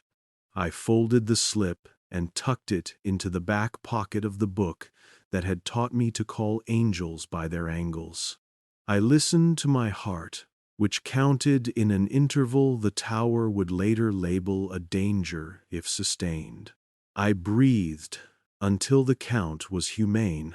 If we have come this far together, I owe you the courtesy of saying out loud the thing I was not brave enough to admit to the frescoes' wingless angel. I wanted to open the door, not because I wanted to triumph over secrecy, not because I wanted to humiliate power. Those are appetites for men who measure their nights in clapping. I wanted to open it because I had begun to hear a second city walking alongside ours. The city that existed if subtraction were performed with love, if time were tuned for mercy rather than control, if erased, saints were permitted to keep their miracles and lend them without paperwork. I wanted to see whether such a city could stand up without the tower's braces, or whether the braces were the love and I was the vandal. I wanted, in short, to stop being polite to my hunger. The moon obliged by cutting itself thin. The tower, offended or relieved, tuned a week and then pretended to forget our appointment. I descended the iron ladder, through air that remembered better vows than mine, past the hinged bookcase, down into the understacks where dust had learned the difference between secrecy and privacy. The ledger weighed what it always weighed, exactly as much as a choice you can still postpone. I carried it to the compass rose and set it down the way you set down an infant whose sleep might save a house. The rosettes around the lintel counted me without accusation. I counted them back, the prayer of the mathematically embarrassed. Before my hand met bronze, I remembered the cantor's only unambiguous instruction: if you must open, open small. That, too, is plumbing. You do not release a city's pressure at once unless you enjoy floods. You crack a valve and listen. You listen not for sound but for the change in the shape of the silence. You learn to love the silence more than your own heart. You admit, finally, that silence is not sacred when it is enforced. You keep the quiet that is willing to help. I will tell you in the next chapter what waited when the door remembered it was also a verb. Tonight you need only this. The tower taught me the grammar of time. The door taught me its accent. One is engineering, the other is confession. Between them, a clerk discovered that he had been hired to negotiate with a river. Between them, a city kept sleeping because men who did not believe in magic learned to tune centuries as if they were instruments and not punishments. Between them, a ledger lifted its feathers to test the wind and then rested, as if to say, arrange, do not explain, count if you cannot sing, and if you must sing, sing small. The night reduced itself to a thin arithmetic steps, breaths, the small math a frightened man uses when he wants to look like a priest again. I carried the feathered ledger under my arm the way fathers carry infants through rooms with low tables. The basilica above muttered in sleep. Stone settles like a long marriage. Down here, the light forgot how to boast. It moved in the manner of a secret that has already decided whom it will choose. The compass rose on the floor received me with the indifference that only geometry can afford. I stood where the ledger had taught me to stand, feet aligned to a modest axis, throat open to the vowel the old plans preferred for patience. Around the lintel, the rosettes waited 72 dark blossoms that pretended to be decoration until the moon's sliver touched them and reminded them of their employment. I counted them with the careful disrespect a man reserves for holy things he has learned to pronounce as work. 1 through 12, the apostolic dozen that administrations admire. 13 through 24, the span of hours that fools think are real. 25 through 36, crowded with angels that are angles. 37 through 48, the country where certainty goes on holiday. 49 through 60, the parish of arithmetic. 61 through 72, the choir that does not sing. The bronze was no colder than my hands.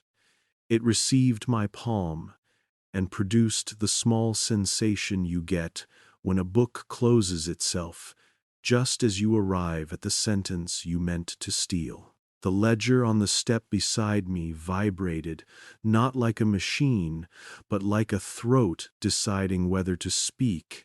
I do not insist upon this doubt is a sacrament, but I heard the faintest negotiation between the quills along its spine, a susurrus like black feathers remembering a migration route. The mirror hymn is not sung, it is measured. The notation looks like mercy when copied in ink and like surgery when carved into stone. I did not sing it aloud. I declined the vanity of performance. I placed my tongue against the roof of my mouth and counted its intervals silently, the way one counts a pulse when a patient pretends he is not afraid. The air stepped back, shadows rehearsed obedience. The moonlight, thin as the blade a tired barber uses on a stubborn hair, slid down the stair and fell upon the compass, where the lines waited to divide it into spoons for the hungry seals. The rosettes drank in order of their design. First, the low ones bass notes that hold up eras, then the mid-range that cities learn to call habit, and at last the delicate high geometries that do the detail work of conscience. The door did not open with drama. It sighed the way old debts sigh when a widow forgives them. I felt the bronze remember that it was also a verb. This is how such things yield when they have been taught to love their own refusal. A sound like a silk sleeve against a chair, a change in pressure that makes your ear place its hand to its own heart, a small, decisive absence, where resistance had lived for centuries. On a stipend, the seam widened by an argument's width. Air of another alphabet came out and wrote itself on my skin. Inside, the first color was a restraint between gold and dust. Chains hung from reading desks, as if books had been arrested for loitering with intent to persuade. Shelves slept close to the wall, as wolves sleep alert in repose. The room had been tuned to a key I knew from the tower, an interval used for surgery, for births whose mothers could not afford to die.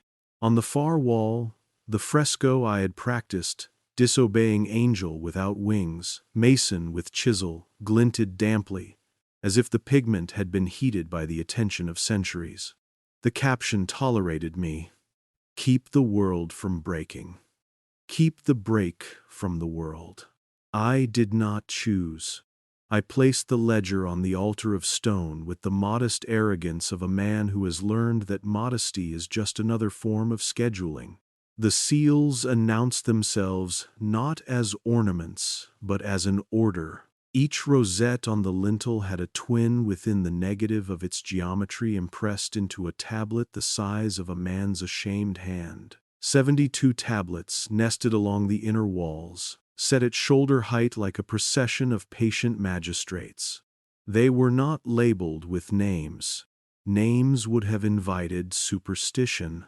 They bore, instead, small incised graphs, stair-step lines, arcs, clean little decisions, notations of what kind of forgetting they were designed to govern. Do not imagine devils. Devils are easy.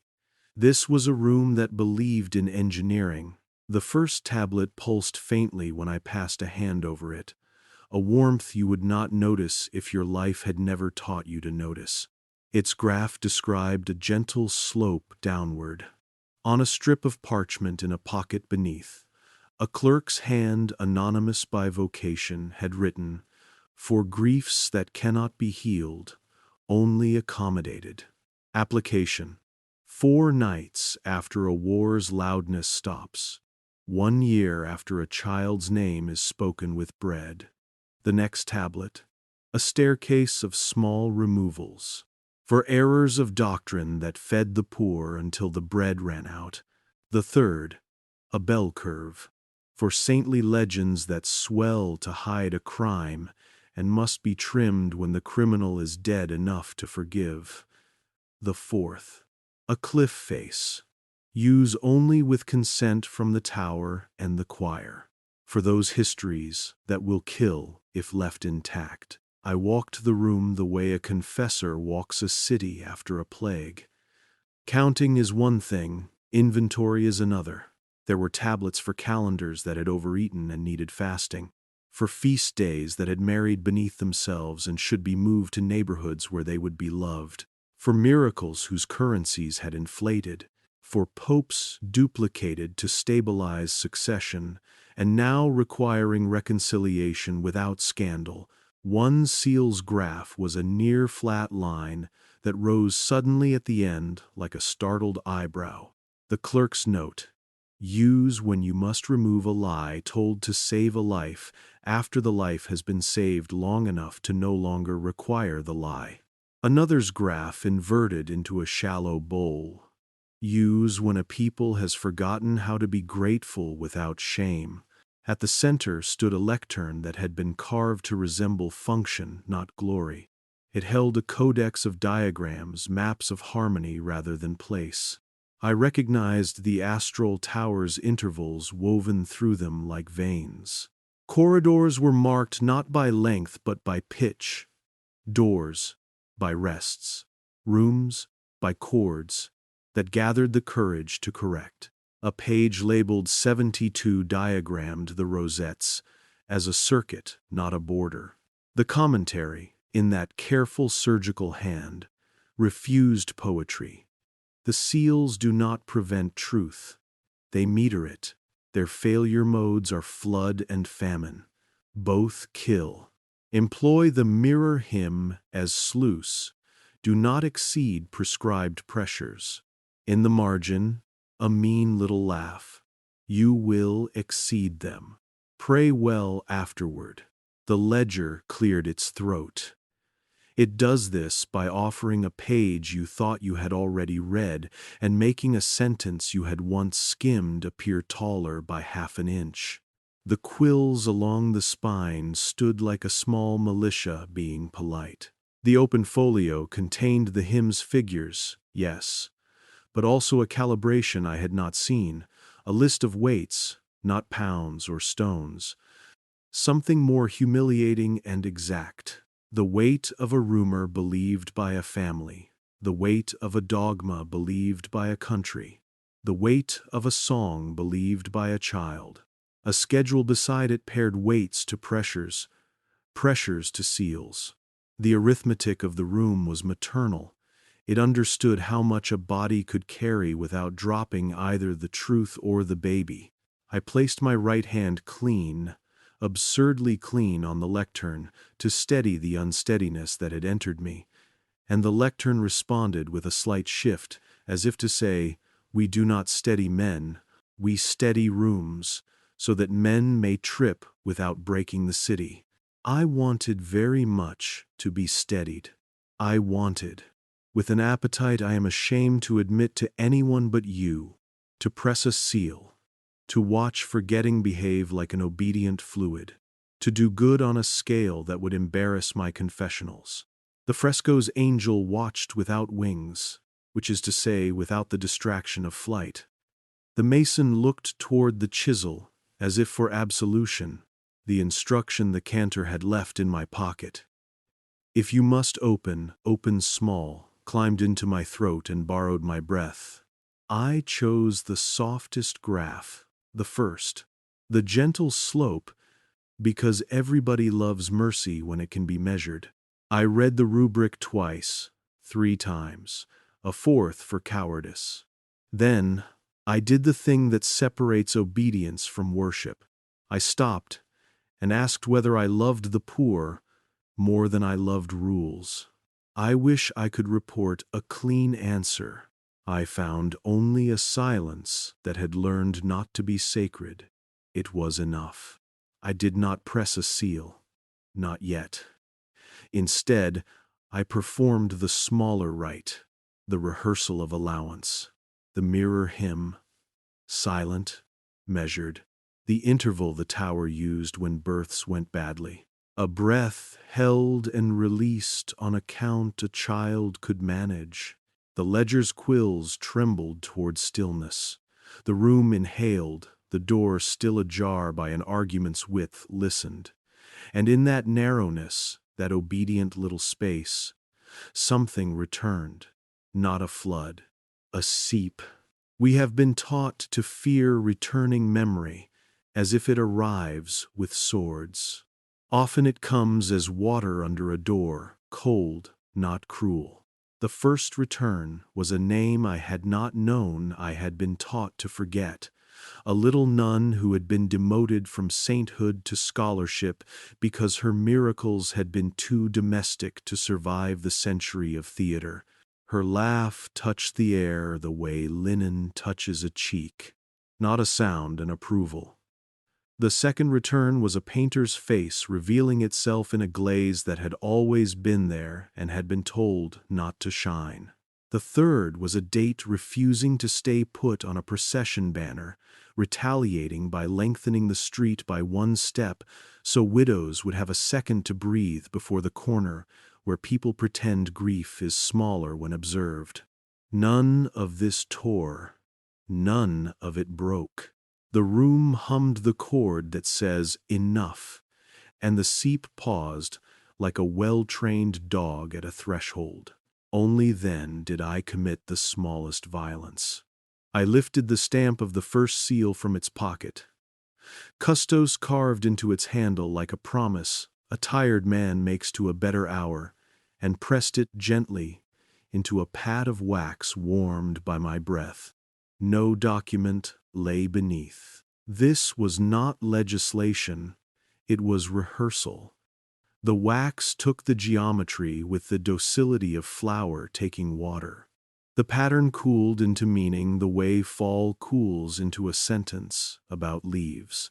I placed the cooled seal on the lectern between diagrams so that the room could see me do a small thing without lying about its size. The change was nearly impolite in its moderation. A pressure I had not known I was carrying dropped by a fraction. The ledger softened by a temperature measurable only by men who have catalogued ash until their hands forget they are not paper. The frescoes, Angel, this is my arrogance, talking, tilted the head, the way parents tilt their heads when a child sets down a cup without spilling. The door did not open farther. It forgot briefly to consider closing. When you give a man a small success in a room full of instruments, you must expect foolishness. I steadied myself against it, as I have learned to steady myself against hunger not with denial but with bread. The room kept its promise. It made bread of restraint. I counted the rosettes again, slowly enough that the counting became prayer. At 36, halfway through the choir of patience, I heard footsteps. They were not the enemies. Enemies telegraph themselves with echo and with the stagecraft of bravery. These steps were institutional. The pace of a man who has learned to arrive at the precise moment when confession becomes contagious. He did not startle the room. The seals did not bristle. The compass did not recalculate. He stayed at the seam until the silence agreed to let him be seen, and then stepped through thin, older than his jacket, younger than his exhaustion. The cantor is what you would call him, but the tower's music had wiped its perfumes off him. In this room he was only a clerk like me, one who had once been allowed to press a seal and had not slept well since. "I thought you would choose that one," he said, nodding at the cooled wax on the lectern. His voice had the crackle of vellum folded too often, and still game to be read. "Everyone wants to start with mercy. I started with rehearsal," I said, which was either courage or pedantry. "Good," he answered, and the room agreed by declining to judge. Rituals remember their own dangers better than men do. He stepped to the tablets and did not touch them. "There are no angels," he said softly, and then corrected himself without shame. "There are angels, but these are not they. These are angles. They hold weight. They do not care if you bless them. They care if you miscalculate." He pointed with his chin, not his hand at the cliff face graph. "That one kills when you are generous at the wrong hour," he said. "We keep it in the room so that we remember what we are not brave enough to do." He pointed at the shallow bowl. "That one we used in a plague year, when gratitude had to be coaxed into not sounding like applause. We returned the applause later, with interest." Eight and I asked the impolite question, because the room had taught me that politeness is a kind of censorship when applied to arithmetic. "How much have you removed?" He miscounted his breath before answering, and permitted himself the luxury of not correcting it. "Enough to save a city, not so much that we forgot who needed saving." He looked toward the fresco, as if to borrow resolve from an angel who had no wings to give. "We return what we can," he said. "We return wrongly, and then correct that wrongness with a better wrongness. We have learned to confess to the room and to nobody else." "Confess what?" I asked. "Because men like me cannot stop interrogating mercy." "That we enjoy it," he said. And now his voice was tired enough to be clean. "The feeling of moving weight with a finger, the taste of competence, the quiet of a night in which you have tuned a week, and the city wakes gentle. Enjoyment is not sin," he added, because he was still a priest somewhere inside his jacket. "But it tries to be." He taught me then what no ledger records: how to fail small. He put my hands where the risk would not exceed my cord of courage and had me hold them still. He asked me to name 3 names I could bear to have return and 3 I could not. He made me say them aloud, because mouths convict more honestly than minds. He asked, finally, whether I was prepared to return one truth that would make me less employable in the morning. I said yes, the way cowards sometimes do, quietly, in the grammar of a request to be stopped. He did not stop me. We closed the door by a centimeter, to teach it that we could. We opened it by the same, to teach ourselves that we could. We walked the perimeter, counting, until our numbers sounded like men who had grown old together. We rehearsed the mirror hymn and refused it the last interval, because some endings are disobedient when done on schedule. We stood before the seal with the gentle slope and agreed to leave it sleeping. We did not touch the cliff. Before he left, the cantor set a small card on the lectern, engraved with a pattern so fine you could mistake it for fatigue. I recognized the idea of it, a memory card, of the wooden kind the tower's machines read when they have learned how to be ashamed of modernity. On its edge, a single feather had been burned, the brand of my ledger's house. If you must move any weight at all, he said, move this much. He indicated a space between his finger and thumb so narrow it hurt the pride to measure it. And then do not congratulate yourself. Return the tool. Go upstairs. Eat with the unimportant. Listen to their weather. If they sleep, we have tuned correctly.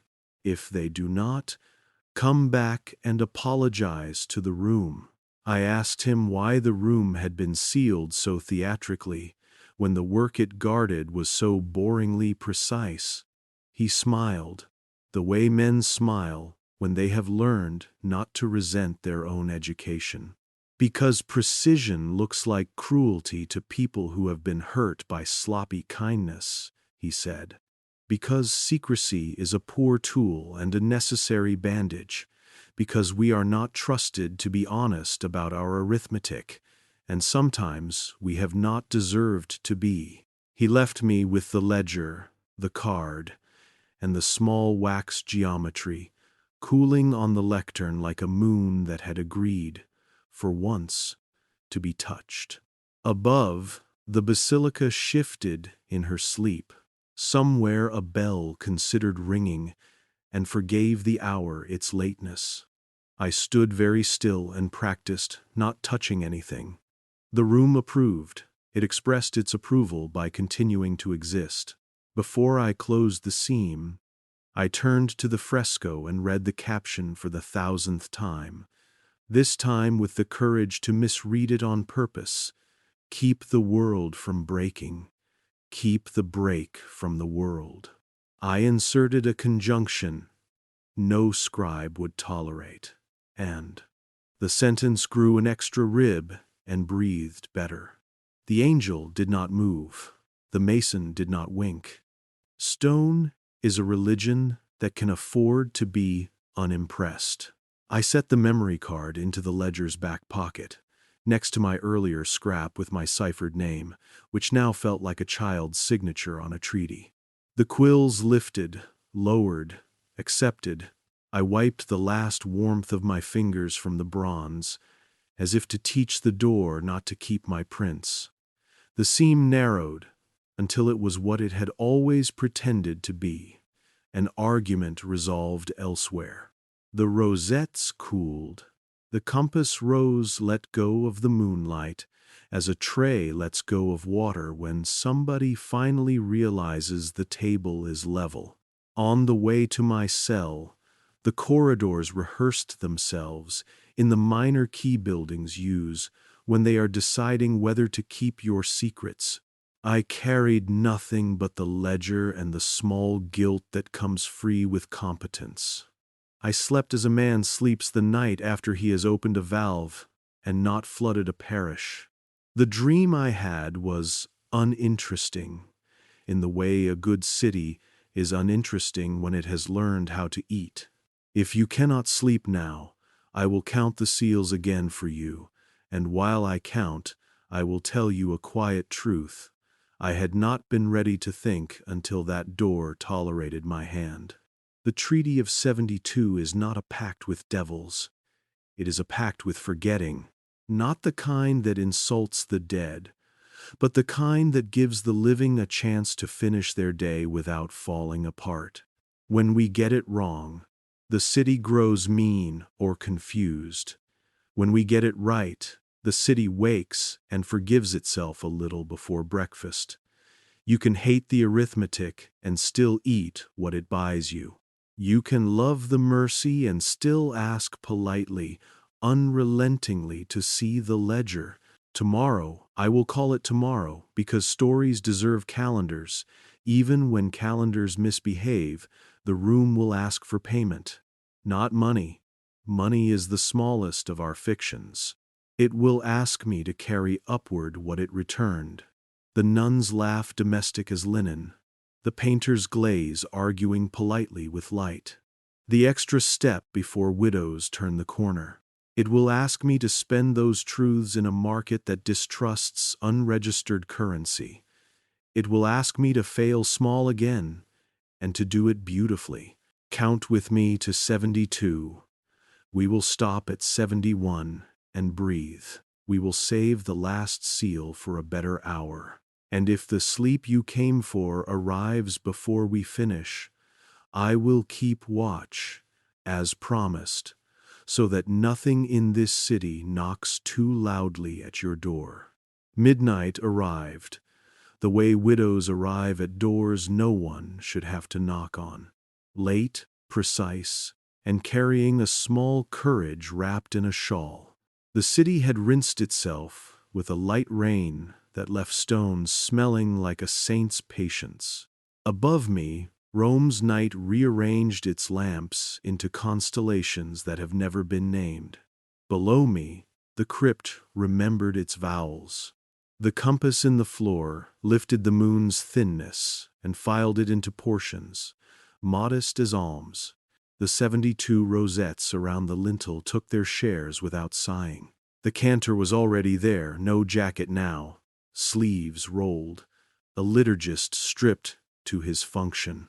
His face had the color of paper that has learned not to complain about being folded. He didn't ask whether I was sure. The room had already asked and accepted my answer. He nodded toward the lectern. The feathered ledger lay open to the page, where pressure married weight and promised not to drop the ceremony. On the stone, a small bowl of wax slept under a lamp whose flame had the discipline of a monk who knows he's being watched. Once, he said, I thought the thing itself mattered, the seal, the hymn, the lever. We are wrong when we think the tools are heroic. What matters is the meter. Tonight, we meter truth. He showed me his hands. They shook, but not for drama. If I begin, he said, you must end. If you begin, I must end. The right despises ownership. We stood where the plan demanded, he on the left of the lectern, in the key the tower prefers for sutures, I on the right in the tone museums adopt when they speak about losses, as if loss were a cousin who writes twice a year. Between us, the door remembered it was also a mouth. The seam, widened by the width of a confession, withheld too long. Air moved out, used, intelligent, smelling of starch and consideration. The room within flexed, ready not to forgive. We performed the preparation 1,000 clerks had rehearsed, and 15 had dared. We named what we would not return. That is the first mercy. If you do not protect the living, you will make a scandal of their dead. We named 3 lies that had prevented revolutions and had not yet ruined the poor. We named a rumor that had kept a child from being named for a murderer. We named a corner of a saint's legend that still fed a neighborhood when the bakery's oven broke. We promised to leave those untouched. The room agreed by continuing to exist. The first note of the mirror hymn was silent. That is its first cruelty. Silence is undoing when it is undeserved. We held our breath to its length and let the room learn our pulse. On the lectern, the diagram with the gentle slope glowed the color of unslept parchment. We did not press it. The cantor angled the lamp. The wax learned the temperature of attention. Quills along the ledger's spine rose and lowered, more patient than birds, less patient than mended men. "Begin," he said. I counted. Small. The way a doctor counts for a child with fever. 4 in, 4 held, 4 released. The miser's arithmetic of not drowning. The door took the count and translated it into inches. Bronze refuses melodrama. It prefers result. The seam opened by another argument's width. Inside, the chained desks glimmered like polite handcuffs. The fresco's angel watched us with a gaze that had learned to forgive stone for never mastering tears. The mason's chisel hovered, an obedience waiting for a verb. We did not sing. We measured. With the second interval, the air thinned enough to make truth lighter than its habits. Across the city, the shadow hand on the tower's clock crept like a cat deciding not to leave. Above us, a church that had never learned to count the poor by names adjusted its roofline to the smallest degree and let rainwater collect in a depression that would later refill a widow's basin. These are the returns no chronicle writes, a small edge ground off a public cruelty. I felt the edge grind. The room blessed the motion by not correcting it. The third interval coaxed the door farther, and forgetting disciplined, cautious, trained like a river behind a dam withdrew. What came in its place was not memory yet. It was the climate of memory, a pressure that allows names to evaporate from stone and condense in the mouth. The first condensation was a date on a procession banner that slid a day and then slid back, embarrassed as a student whose hand has answered too quickly. The second was a map line on a fresco in a corridor 2 floors above that remembered an old riverbank and, in remembering, made a boy choose a different alley and therefore a different fight and therefore a different scar. None of this tore. None of it pleased.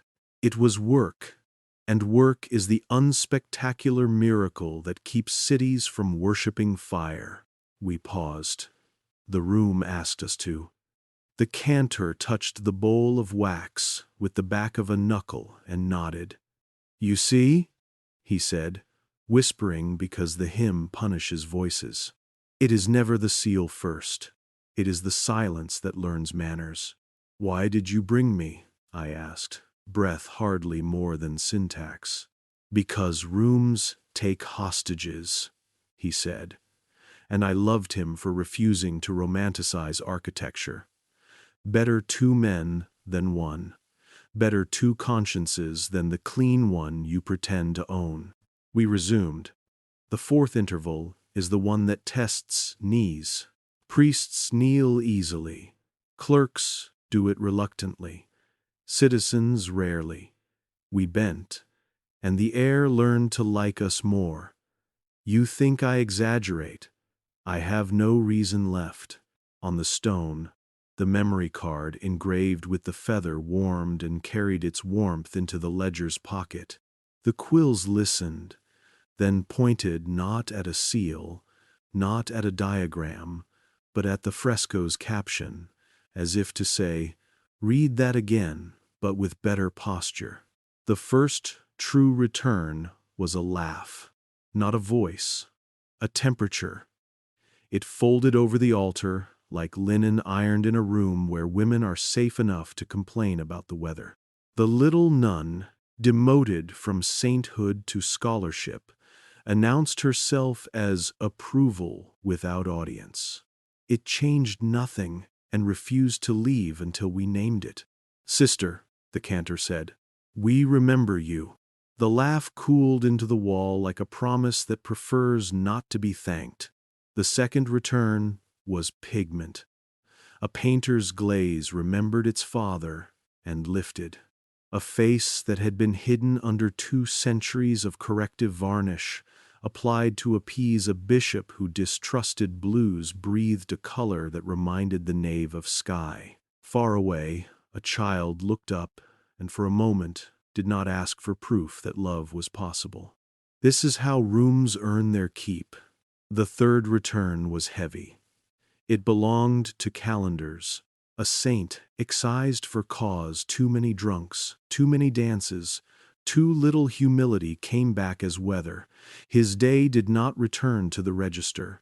His reign did. 3 vineyards survived a summer that had planned to murder them.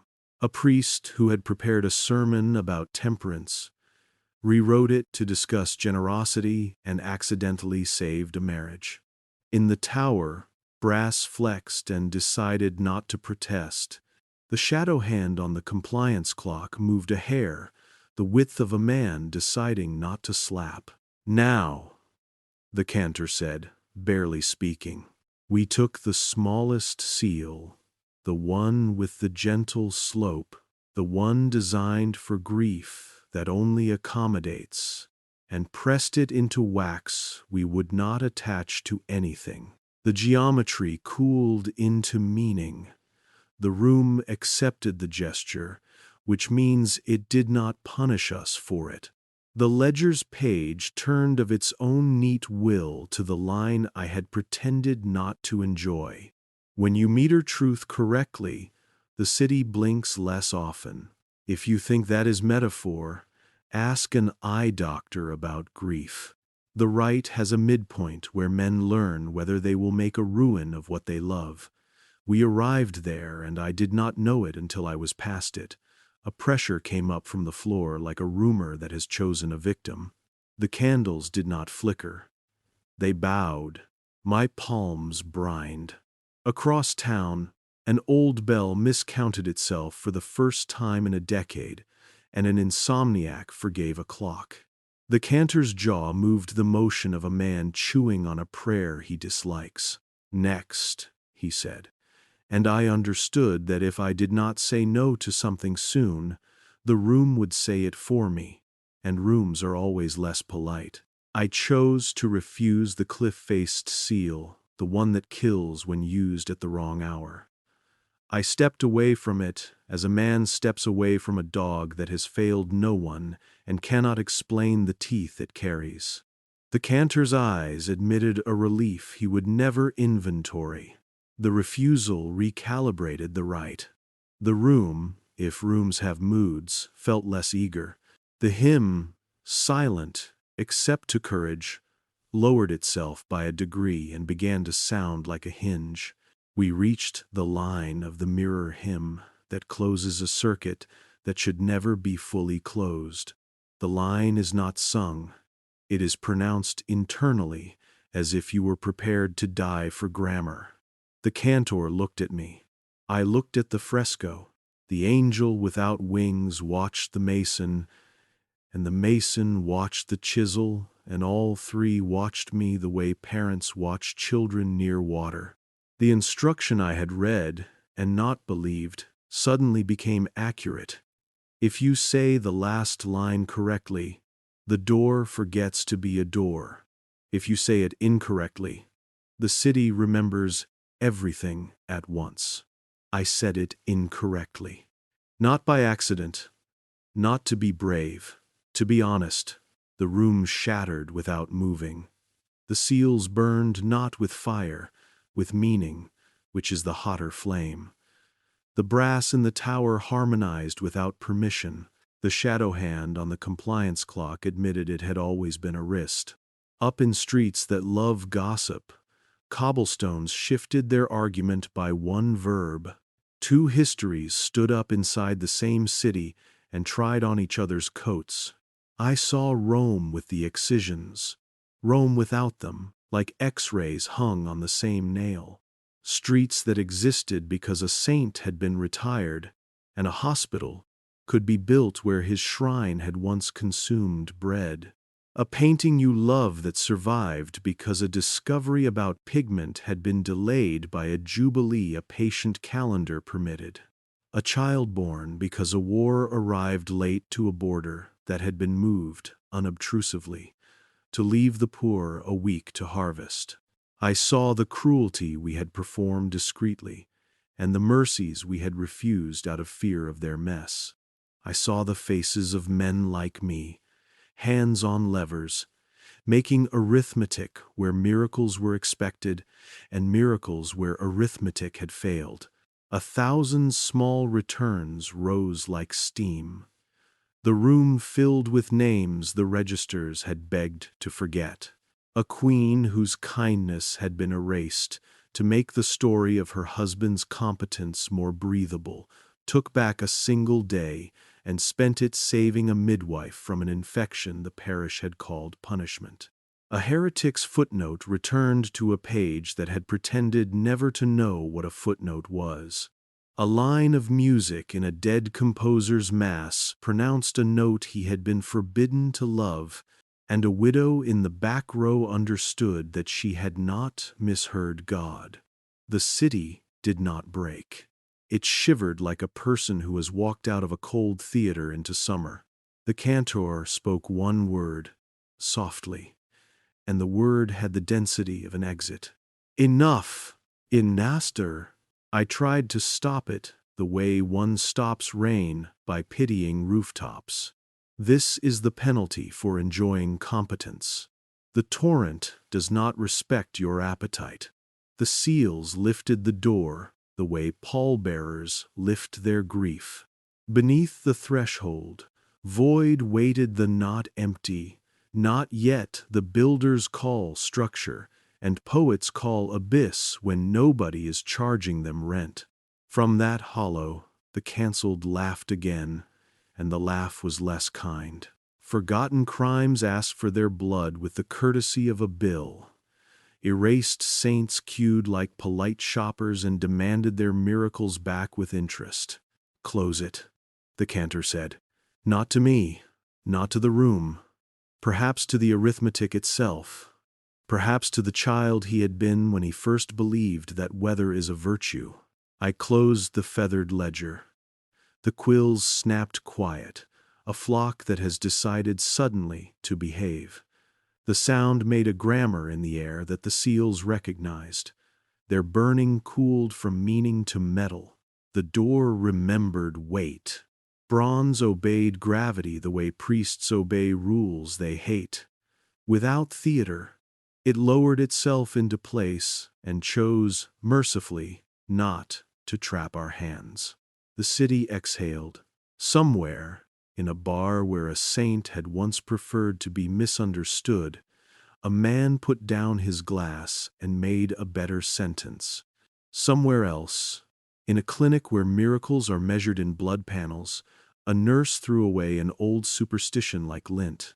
The tower, wounded only by effort, tuned the weak with an apologetic minor chord.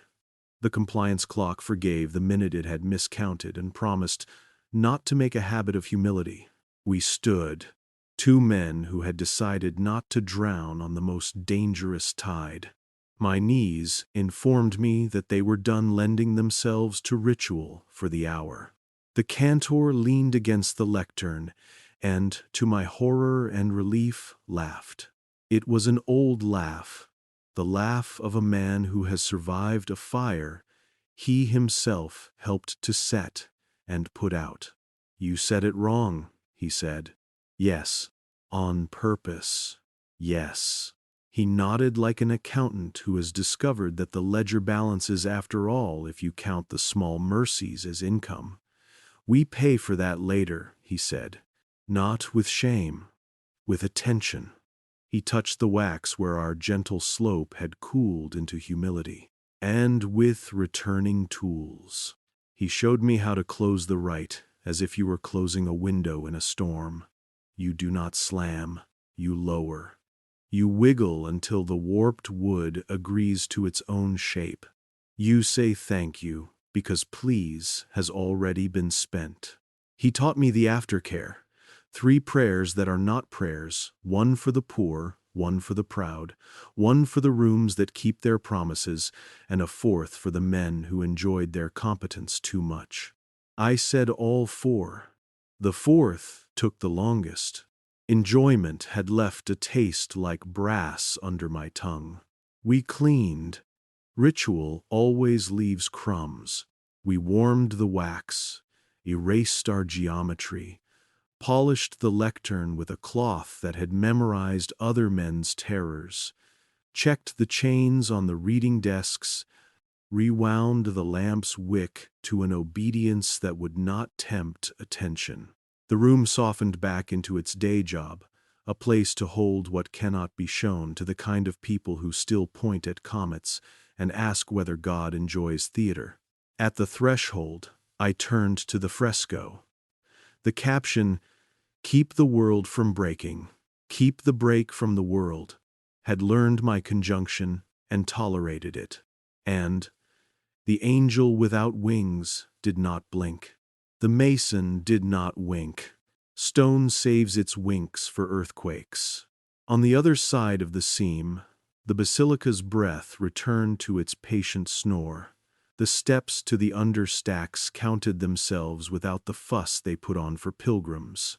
The ledger cooled in my hands like a baby who has decided to trust the person carrying it.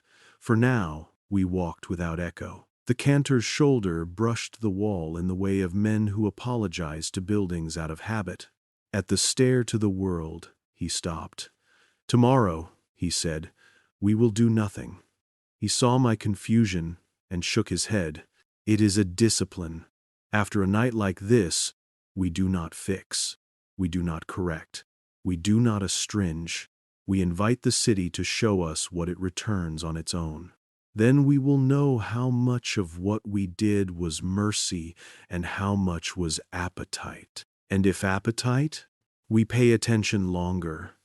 We confess to rooms and to no one else. Sometimes we tell a story to a stranger who cannot hurt the building." He handed me the small wooden memory card with the burned feather. "Spend one of the returns before noon," he said. Not loudly. Arrange, don't explain. If a widow finds her basin mysteriously full, keep your miracle to yourself. If a boy walks an older riverbank and forgives a corner where he would have been hurt, buy bread from the dullest bakery and thank the flour instead of the saint. He placed his palm on my chest, not pious, not paternal, precisely calibrated. "And when the hour comes again, say the last line correctly. We cannot always afford your honesty." I wanted to argue.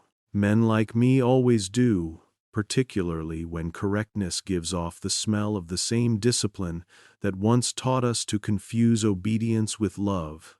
I did not argue. I remembered the laugh that had folded over the altar like linen. I remembered the painter's blue breathing like a patient.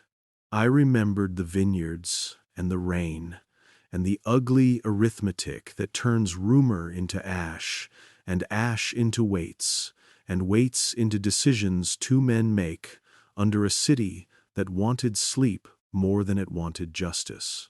I remembered that I had enjoyed it. "I'll keep watch," I said, and realized I had promised the city a thing a man should only promise if he intends to be tired for years. We parted. He climbed toward a house that would be quiet only if he had tuned his night right. I settled the ledger against my side like a companion who has learned not to ask for names. In my cell, I did as instructed. Nothing. I kept my hands off the calendar. I let the morning find its own key. I walked to a fountain and watched a woman fill a jug as if the water knew her. I watched a child choose a different alley. I bought bread I did not love, and loved it because hunger is an honest instrument and needed to be tuned to gratitude. When sleep came, it did not hurry. It arrived like midnight had, late, exacting, and carrying a shawl. I lay down and rehearsed, counting to 72. At 71, I stopped on purpose. The discipline the cantor had given me to keep pride from closing circuits. I left the last seal uncounted so the city could dream without my arithmetic. In the blue hour before bells, I woke to the knowledge that stories are not how we change rooms. They are how rooms change us and then trust us to spend that change as if it were real. Tomorrow, we would either repair the damage we had not done or forgive ourselves for the damage we had intended not to enjoy. Tomorrow, the door would remember and pretend not to. Tomorrow, I would bring a basin to a widow and tell her the pipes had been honest. Tonight, I kept watch against appetite, against certainty, against the childishness that loved the feeling of moving weight with a finger and called it virtue. Tonight, the seals cooled, the ledger slept, the fresco waited, the city breathed like a patient who has been allowed to rest between surgeries. And under the basilica, in a room where angels execute mercy and angels refuse theater, the treaty held for now between a world that breaks and a world that remembers how to carry the break without bleeding on everything it loves. Mourning is the only absolution I still trust, and even that trust is edited. The city woke with the self-discipline of a patient who has learned to sit up without announcing it. I did what the cantor had told me to do, nothing. I did it carefully. I let clocks be imprecise without running for a wrench. I let the calendar keep its elbows. I walked, hands unhelpful at my sides, and asked the day what it had decided to remember on its own. A widow's basin was full. She had carried it to the fountain with the posture of someone accustomed to negotiating with fatigue and with men who think fatigue is a compliment. The water arrived obedient as a well-trained rumor.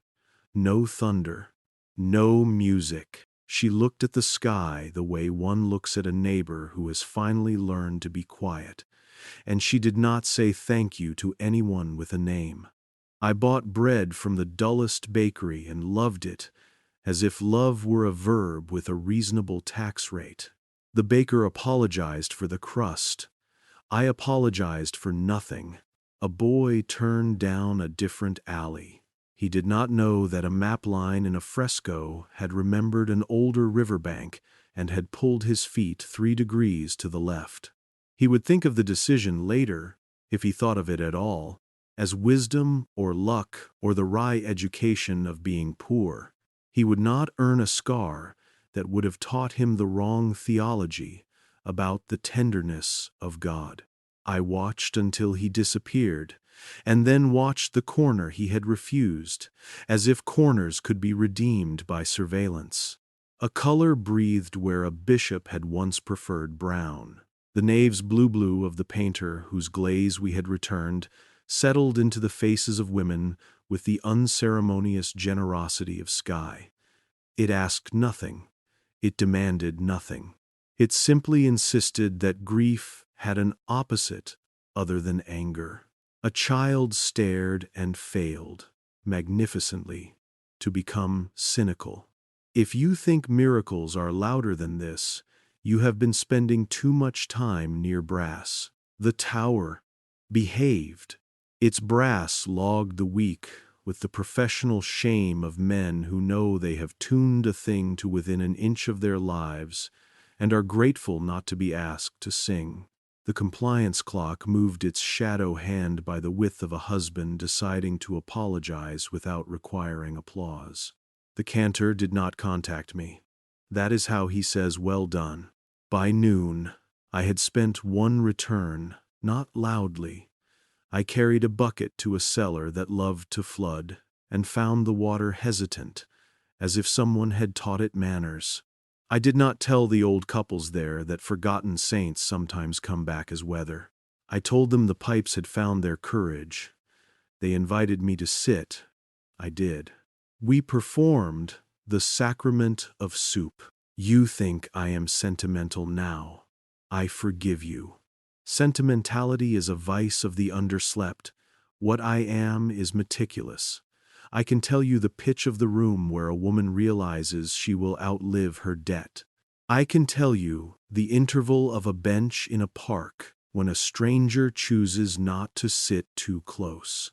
I can tell you the chord of a city that has been allowed to keep its small mercies without having to name the men who measured them. The cost arrived in the afternoon. Politely, costs due. A parish ledger discovered that it no longer balanced unless it admitted 3 baptisms performed off-calendar by a priest who had believed that calendars are kinder when ignored. A judge paused with his pen above a name that had been excised for cause and found his hand suddenly literate in the grammar of mercy. He signed the pardon and then sat very still as if he had overheard himself. A newsman, good shoes, tired mouth, stood in front of a camera to explain a minor scandal that had been scheduled for today and could not find the appetite for theater. The city's appetite had been tuned to bread and small blue lights, and the room called me back, not with bells, with the particular ache a building develops when it has learned a new adjective and wishes to test its sentences.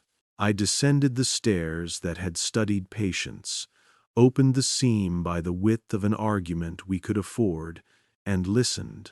The sealed tablets slept like magistrates, waiting their turn. The lectern held its diagrams with the modesty of metal that will not pretend to be scripture. The fresco observed its 2 truths and tolerated my conjunction. And we pay with attention, the cantor had said, so I paid. I read the ash weights, with hands that now knew the smell of rain on coins to be a memory and not romance. I copied into the only safe archive, the one with a tongue 4 lines the ledger offered without ceremony. Do not remove what a people has saved to forgive itself. Return only what can be carried without boasting. When a truth hurts, dilute with slowness, not lies. Arrange. Do not explain. The ledger lifted a quill, lowered it. Acceptance. Or warning. The distinction has never saved anyone. I will tell you the thing I have avoided telling you because it is an unfashionable verb. Repent. I repented of enjoying the lever. I repented of believing that competence is love. I repented of thinking that the poor need my arithmetic more than they need attention, cash, and afternoons in which nobody demands they be grateful on schedule. Repentance, in this room, is not performance. It is posture. It is the act of standing where the pressure is and not pretending someone else's knees will do. In the days that followed, small returns presented themselves. Asked to be spent were spent, and refused microphones. A reliquary developed a habit of being just heavy enough to prevent theft. A schoolroom learned a shade of quiet that allowed shy children to keep sentences intact long enough to deliver them.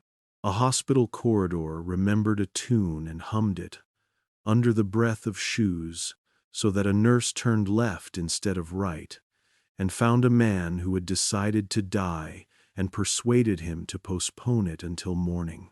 We counted none of these in public. This is the only public we have. You, listening in the dark, and yet confession must return to the size of a single life, mine. I left the priesthood quietly, not with scandal, but with the embarrassing decency of a man who has learned to stop pretending. They let me go because institutions are skilled at dismissing small threats with dignity. I put my collar in a drawer that will outlive me and kept my copy of the Psalter because memory is not theft. I rented a room with a window that does not try to be symbolic. I learned the wholesome poverty of being a citizen again. I carry groceries. I count change. I sit next to strangers without interrogating their weather. At night, I keep watch. This is not dramatics. It is a trade. Some men drink, some men sand wood, some men write laws and call the result the whole story. I sit by a window that is not the basilica's and learn the city's chord for that hour. When the building under the dome coughs, I cough back. When the tower hums a corrective, I hum along only if the day has earned help. When the door remembers to be a mouth, I tell it stories about small mercies I have witnessed without taking credit. Rooms are like children in this way. They behave better when given unboastful praise. I am telling you this because secrecy is a poor tool and sometimes a necessary bandage. The Treaty of 72 is not a pact with devils. It is a pact with forgetting. Not the vicious kind that erases the dead to flatter the living, the measured kind that gives the living room to finish their day without dropping the brake they carry. When we fail by appetite or by fear. Appetite enjoys the lever. Fear worships the seal. Both leave ash that weighs more than anyone intended. What should you do with a story like this? Not convert.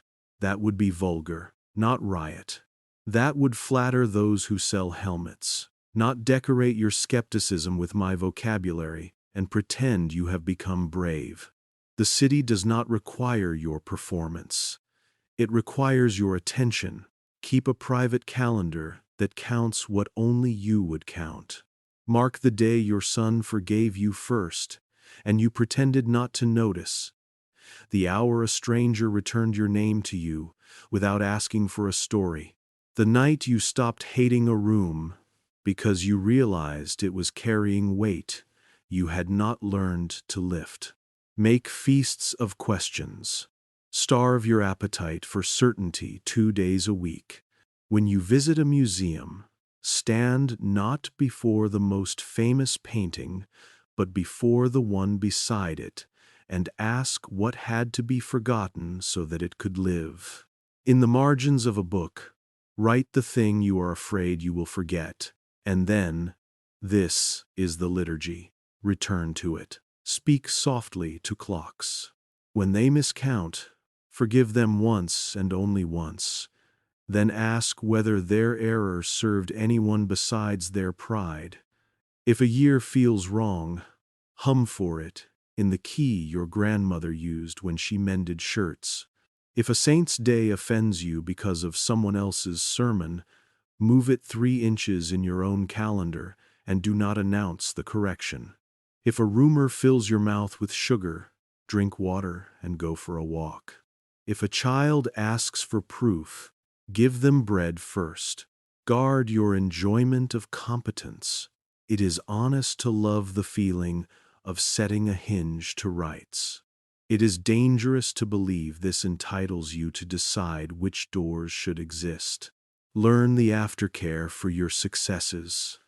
3 prayers that are not prayers. 1 for the poor, 1 for the proud, 1 for the rooms that keep their promises, and a 4th for the part of you that enjoys the lever. Say all 4. The 4th will take longest. When you find a door that insists it has never been opened, count. Count the decorations until they become decisions. If there are 72, breathe. Touch nothing. Listen to the pressure behind the seam, the way you listen to a friend, near tears, whom you love enough not to fix. If you must open, open small. If you must close, close kindly. And for the love of the city, Learn the difference between theater and mercy. You asked for a confession. Here is the last of it. I said the final line of the mirror hymn incorrectly because I wanted to see the city's two histories stand up inside each other and not fight. I wanted to see what would return when subtraction had been done without love. I wanted to know whether I had the courage to close what I had opened. I was lucky. The city forgave us, because forgiveness is its side job. Do not count on that as a policy. Policies are for men who fear weather. If you cannot sleep, I will keep watch.